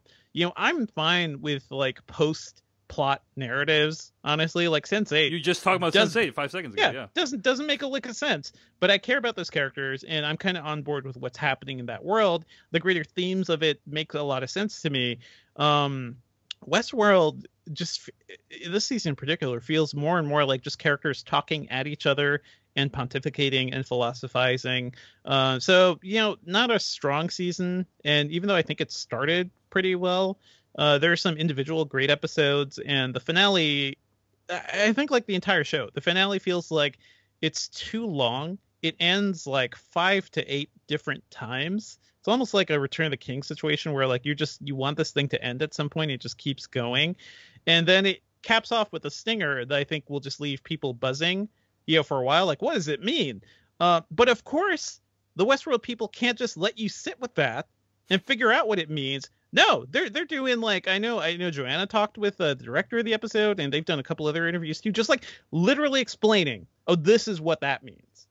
And I think that was probably the final straw for me, because like, David Lynch has handled everything around Twin Peaks perfectly. People are asking him what it means. He's like, I don't know. He's never going to tell you what it means. He's not giving direct answers. And he honestly laughs at people when they ask him for that. It is weird to have a franchise that is all about mystery, where they're literally just laying out, well, you may be confused for this like 1 minute sequence. So here's literally everything we're trying to say. I don't know. I'm just not a fan of this type of storytelling. I'll probably still watch the 3rd season of Westworld, but I hope they kind of figure out a way to make this narrative more compelling. Well, those are the season finales of Westworld and the series finale, I guess, of Sense8. That's on Netflix, and Westworld's on HBO. Jeff Kanata, what have you been watching?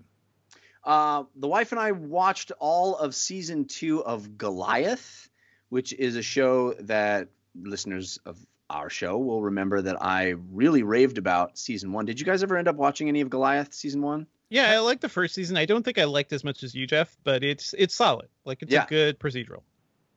Billy Bob Thornton plays a former hotshot lawyer in Los Angeles who sort of became an alcoholic and kind of ruined his life. And in the first season, Goliath, the name Goliath, is derived from the fact that he's there to sort of brought back out of semi-retirement to take this case against a gigantic corporation. And it's this Goliath of industry that he sort of has to try to take down. I really enjoyed it. I really enjoyed the second season. So we were excited to watch the first season, excuse me. And we were very excited to watch the second season. And the second season, very different, darker, weirder.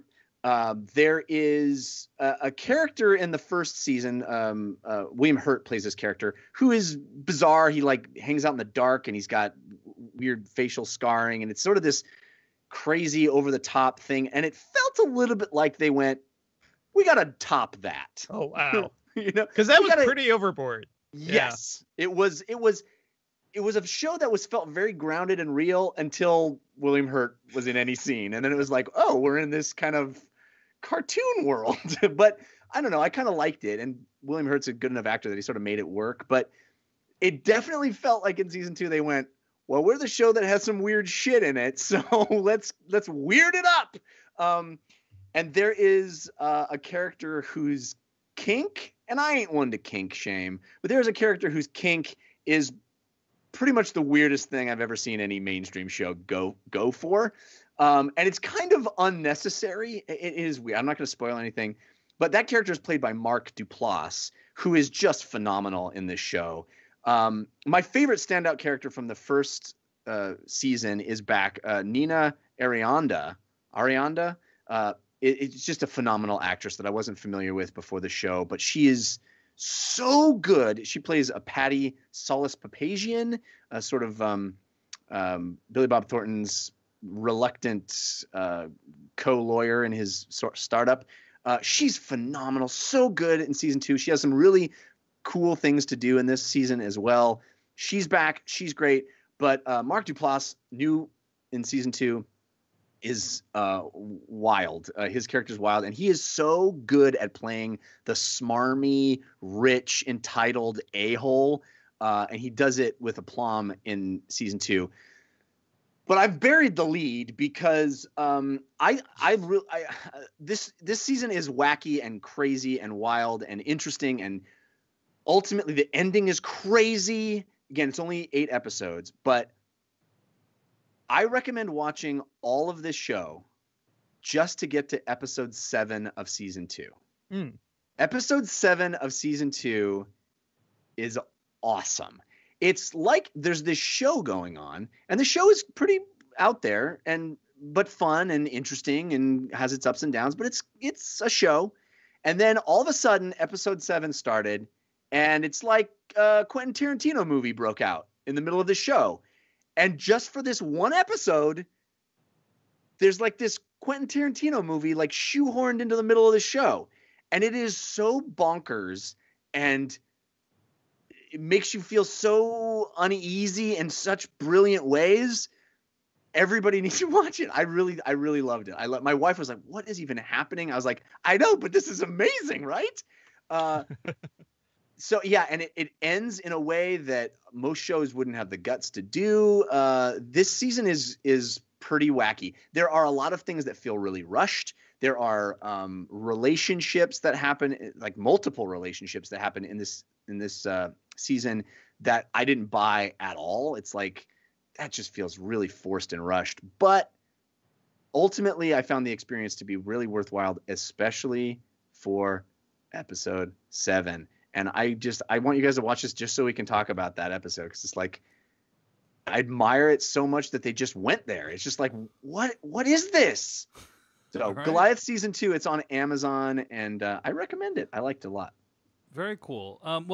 Let's do a bit of film news this week, guys, because SlashFilm.com was actually instrumental in breaking this story this week about something that I believe we predicted here on the Slash Filmcast I think it was like a year and a half ago. I want to say like roughly that time.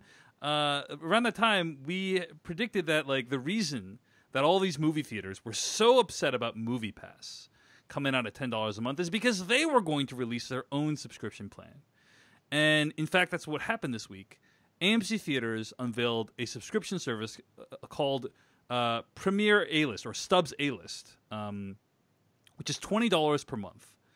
And for $20 per month, you can see, I think, 3 movies per week.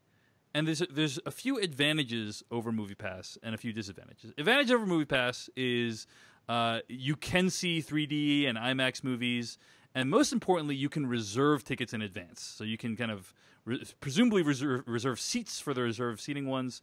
And that's huge, by the way. Huge deal in my opinion. And potentially like could create some problems depending on if people abuse that. Mm-hmm. But you will have to verify your ID. You can't like reserve for other people. You have to verify when you get to the theater. Disadvantages is $20 a month, so it's double what MoviePass costs. I will say, I went to see Jurassic World at my local movieplex. It was an AMC theater, and my ticket price was $17.50. Right. So that's $19.99 a month. I see Not one bad. movie a month, and I'm almost breaking even already. That's right. So disadvantage is it costs more than MoviePass, but another disadvantage is you can only see it. You can only use AMC theaters, right? So that's also a bit of a bummer. And I think it's 3 movies per week. It sounds like you can bank movies if you don't see them all, but you can't like theoretically you can't like see like 6 movies in a day or something crazy like that. Well, MoviePass was one a day, right? It was Right. MoviePass let you go once a day, so you could theoretically see 7 movies a week. So 3 is a step down from that, but I don't know how many. But you could people do were multiple in a day is the thing with the AMC thing. So it's kind of like these different trade-offs. I gotta say, guys, I am really excited about this. Like, I'm probably gonna do it and like make a review, like shoot a video review of this because. First of all, AMC, when they announced it, they said at a shot at MoviePass, they called this sustainable pricing, right? That theoretically, all the big wigs and the bean counters have done all the math, and they said, like, okay, we can make money doing this. And MoviePass, of course, came out with their own PR about this. I think they tweeted, like, that, it's like double the money and, only 25% of the theaters in the United States and, so on and so forth. And they're like, thanks for making us look good, AMC. But right. I'm actually really excited about this because I have like I have probably like, I don't know, 6 AMC theaters near me. So it's not going to be a problem to get access to it. Well, that's the question, right? It doesn't matter how many percentage of theaters there are in the country. Is the one that you go to most often or that is convenient to you an AMC theater? Right. That's really the only question. And the other thing that we haven't mentioned yet is because I have an AMC theater literally across the street from my house. I walked to see Jurassic World. I have paid. I ponied up. I did something I never do. I ponied up the $15 a year to be a Stubbs Premier member, which gets you all kinds of perks like no online ticketing fees, and all of those perks are baked into this $19.99 a month thing. So you're already $15 a year. Obviously, $19.99 a month is more, but I think it's cool that they're sort of baking in all these other perks, and there's a lot of things to be excited about on this. If you see most of your movies at AMC theaters, it's particularly good for people in cities. I think, I have so many AMCs to choose from. Honestly, a lot of my favorite theaters in New York are AMCs. There's AMC Village 7, which is a nice, redone theater with all recliner seats and everything, and nobody goes there. I can definitely just reserve seats for a big blockbuster on opening night, and there will always be seats because people go to this other theater, and AMC 68th Street. So this is all good. And also today, Alamo announced that they're testing their own season pass type thing. So I'm really interested in seeing what happens with that too. Like if you have an Alamo nearby, I certainly would watch a lot more movies there if they had something like this. Yeah. So I'm really I find myself inordinately psyched about this. I think one of the issues is I used to see all the movies for free because I'm on the film critics list in Seattle area, and they've started scheduling a bunch of screenings during the day. like during work hours where I work a full-time job that's not doing this. And so it's like I just can't see a bunch of screenings anymore. And I need to go pay for them, and that's completely fine. Obviously, people who donate to the show help us to support, us doing that. But in many ways, paying to see a movie is like a different and often better experience than seeing a film critic screening. I agree. Because you're seeing it with like a completely different type of person. And also, like, there's no restrictions on when you see a movie in advance. There's like restrictions on when you can talk about it and how you can talk about it. That obviously does not apply when you see a public screening of a movie. So I've started like really kind of appreciating both types of screenings, film critic screenings and regular public screenings. And now, like, if this A-list thing works out as good as it sounds, which again remains to be seen, it's really going to tilt the balance in favor of just like waiting until the movie comes out and seeing it whenever. So I'm very excited about that. And I mean, are you guys going to get this, or do you feel like you see enough movies in different theaters or through different means that you don't need to do it? Jeff, it sounds like you're definitely going to get it, right? Yeah. I'm tempted because I literally an AMC is across the street from my house, and the biggest thing that has stood in the way for MoviePass is the not applicable to the Dolby or IMAX screens, which are in the IMAX multiplex across the street from my house. And I enjoyed the fact that I could watch Jurassic World and other movies in that Dolby screen. If listeners haven't experienced that, it is quite something. The audio is exquisite, but also you have these awesome mechanized reclinable chairs that like literally have footrests that pop up. And so, you're sitting in the couch at your house watching these big wide seats. Mm-hmm. So I pony up the extra cash usually, which is why my ticket price was $17.50 to do that. But with MoviePass, you wouldn't be able to, buy those screenings. And with this AMC Pass, you can. So I don't know. I'm tempted. I'm certainly tempted. Jeff, in New York, those screenings are nearly $30. So enjoy it. Jeez, wow. Enjoy it. Wow. Devindra, you gonna get this? What do you think? Yeah, I think I would. Like, I can't always make press screenings either because life is busy. I like going to early weekend morning screenings, and like I said, like a lot of my favorite theaters here in New York are AMC's, so it kind of all works out. Yeah. So we are recording this on Monday night, June 25th, the eve of the launch of Stubbs A-List. I actually feel like, I'm going to make a prediction that there's a possibility this is going to go so well for them that they won't be able to handle it. Like, oh yeah, they're going to be like inundated with people wanting to do this, and they're not designed for something of this size and to kind of execute operationally or something like that. I'm curious if they're going to be able to keep up with demand. So that is my sort of gentleman's prediction on the eve of the launch of A-List is that AMC will have some challenges keeping up, but we'll see. We'll see what happens. There's also like all these questions about how this impacts box office, right? So, for instance, like if you see a movie through AMC A-List, like does that mean you paid for the ticket? You know what I mean? Like, what is it? Yeah. Which tickets do they count towards the box office totals now? And I think a lot of people are saying, it's happening in the video game world too. Microsoft does their Game Pass, and other companies are following suit. And you have this monthly fee, and it gives you access to all these games, which was fine because it was a lot of back catalog stuff. But now they're adding more sort of day and date new releases, and you sort of wonder how. It's fine if it's a Microsoft first party game where they are responsible for all the production cost of making it. But if you're trying to sign on these other games, how do you know what percentage of that monthly fee goes to which developer? It's kind of the same kind of problem. Like how does this all work? You're paying a monthly fee. If you saw 20 movies, did each movie get 14 cents or whatever it is?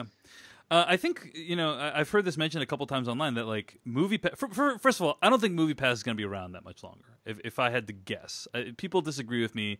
But what's interesting too, by the way, is that MoviePass found itself embroiled in the most random way because in controversy because they backed this movie called Gotti. Great decision making. Where John Travolta played Gotti, and the idea is that like they're placing bets on all these films, and then I heard that the critics had a hit out on that movie. so this Gotti Twitter account, which seems like it's run by I don't know, some trolls from Reddit. They tweeted out the following: audiences loved Gotti, but critics don't want you to see it. The question is why? Trust the people and see it for yourself. And it's this insane trailer that they have, where it's like audiences love Gotti, critics put out the hit on Gotti. Who would you trust more, yourself or a troll behind the keyboard?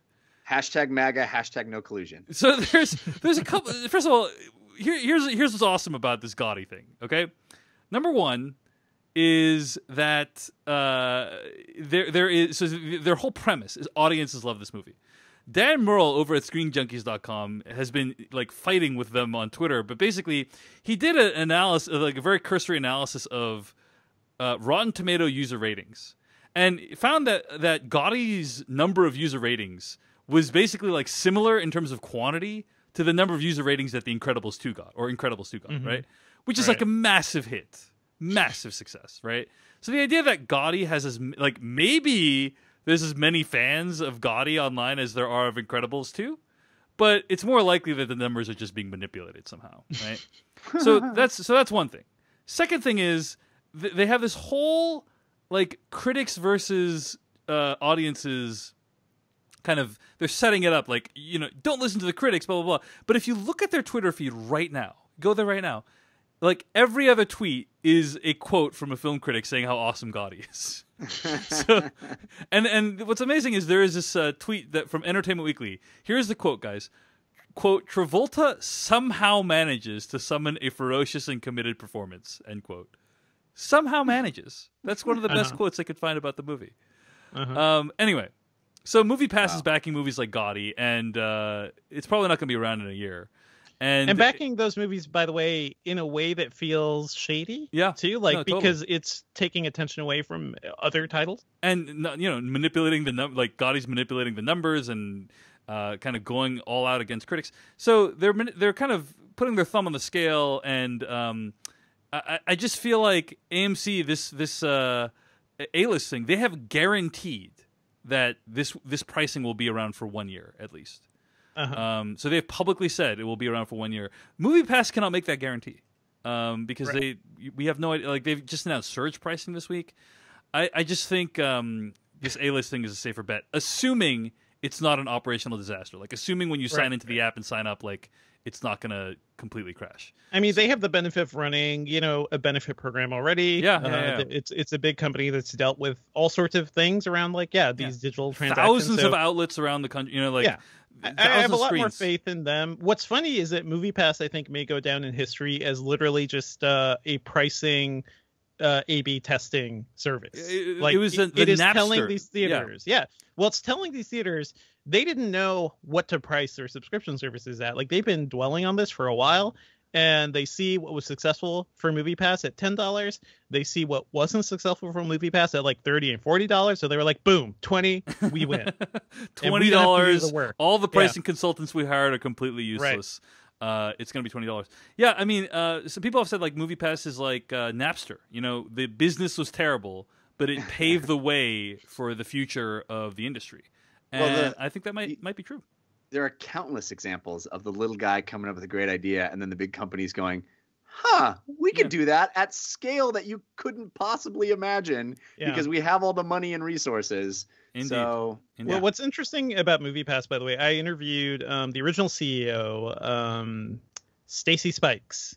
Really smart guy, really cool guy. He was kind of, I think he was pushed to another role as this new CEO came in. Yep. But what's interesting is that they patented this technology. Like with MoviePass, you get what's essentially like well, it's like a credit card, but it's more like one of those Visa pay cards. Yeah. So it's like a pay card that can be programmed and can be accessed in many different, you know, at many different credit venues and things like that. So they introduced some new technology that didn't exist before, like just being able to send this is a movie, that you can redeem at this theater, something like that. Like that didn't happen before. So I found that to be pretty interesting too. But AMC kind of doesn't need that, right? Because they don't have to worry about which movie theaters you go to, because it's all where the ones we're going. they We own. don't need cards. Yeah, exactly. Yeah. And apparently, by the way, you do not need a card. You just need to be able to log into the app. Right. So any smartphone is going to be sufficient. Also, like I feel like I just feel like the marginal cost for AMC is not going to be very big. I feel like for MoviePass, every time someone buys a ticket, they're losing money. Every time on MoviePass, right? Yeah. For AMC, if a person sees 3 movies or 6 movies, the AMC is still going to run the projection, on that movie. They don't. Right? AMC doesn't care because you're buying popcorn. Yeah, exactly. Yeah, and every time they go there, you buy more food and they make more money. So and that's how movie theaters make money anyway, is at the concession stand. So MoviePass doesn't get any concession money. Yeah. So it works in AMC's favor big time because they just want you in the doors. They don't really care about that stuff. And MoviePass actually has to have a sustainable business Poor MoviePass. Yeah. Poor MoviePass. Yeah. It's funny because that was their original argument to theaters, that our people will go in and just buy more concessions. Like that should be a win for theaters. And I think they figured out let's own the whole thing. Let's own it from top to bottom. Yeah. Well, that's what AMC has got cooking for you guys. I was gonna say, Dave, that Gotti sure had a lot of Rotten Tomatoes. But you know what doesn't have any Rotten Tomatoes? What's that? Our sponsor, Green Chef. New sponsor, by the way, Green Chef. Although, we've talked about HelloFresh many times on the show, and HelloFresh has now partnered with Green Chef to give you all kinds of new options for cooking at home. The reason you're not going to find Rotten Tomatoes in your Green Chef is because Green Chef sends premium organic ingredients and imaginative new recipes to you each week. Now, you guys may know that I recently had my second child, our little daughter Zoe, and she has had some interesting challenges, let's say that word, with her digestion. And so because she's being breastfed, my wife has had to radically alter her diet because it goes through the breast milk. So we have had some challenges because my wife has had to cut out a whole bunch of crazy ingredients from her diet. She can't eat a lot of things. And we love cooking at home. So the good news is Green Chef offers tons of different meal plans. They have paleo, vegetarian, keto, gluten-free, omnivore, and carnivore. And the one we chose, vegan. So many more options than you find with even in HelloFresh. And we tried the vegan recipes, and I got to be honest with you, I was a little worried because I love cooking at home. I love the convenience of it. I love the fact that I actually get to make the meal and see what goes into it. It tastes better. The recipes are awesome. It adds more variety to my menu. But I was not super excited about vegan because I like, eating some meat sometimes. I was so pleasantly surprised. Let me tell you about what I cooked last night. Israeli salad with roasted garbanzo beans, cucumber, and pita. It didn't look like something that I would love, but we cooked it. It was so easy. It was so fast, and it was delicious. The amount of seasoning and great flavors that were trapped in these vegetables, I was super impressed with. And it goes faster. They have ready-made sauces that come in little packets, so you don't have to make the sauce. It's much quicker than a lot of other make it at homes type stuff. And the coolest thing, at least from my wife's perspective, they have a cool. The step-by-step instructions on how to cook everything is super easy and simple. Got lots of pictures. You can make it easy. But they also have on the front of the card, which I'm looking at right now, they have listed out potential allergens. So you can see it has wheat or soy or whatever, and there's a little little symbol that matches up to specific ingredients. So if you have an allergy to any of those things, you can just take that part of the recipe and sub it out or take it out. So it's so convenient and so easy and so good for these other kinds of requirements that we're going through right now. But they also have the omnivore and carnivore and delicious meals. And you could switch up your meal plan and change the box you're getting when you want. So when my wife and my daughter get through this period, we can go to the, the more traditional food types. It's awesome. You can plan dinner around your life, not the other way around. You don't have to worry about grocery shopping because all the ingredients come right in the box. It's got pre-portioned like little bags for each recipe. You don't have extra stuff all laying around once you've made a meal because it's the exact amount you need for the recipe. I recommend this. And for $50 off your first box of Green Chef, go to greenchef.us/filmcast. That's Green Chef, GREENCHEF.us/filmcast for $50 off your first box. Check it out. I think you'll love it. It's my favorite thing about our modern age is being able to cook at home for my family. Before we get to our review of Jurassic World Fallen Kingdom, we want to thank all the people who donated to the podcast this week. Thanks so much to Arnie M., who donated an extremely generous amount. Thanks also to Cassandra S. from Australia for her donation. And thanks to new subscribers Jason Hodges, Jack Burnham, and Chris Smith for their donations. Really appreciate all the amounts you guys donate to us. It really helps us defray the cost of seeing movies and putting on the show. If you want to contribute to the /filmcast, go to paypal.me/filmcast. That's paypal.me/filmcast. You can also go to /film.com, click on the /filmcast tab, and use the PayPal links on the side of the page. Again, thanks so much. You guys are awesome. Let's get to our review of Jurassic World Fallen Kingdom.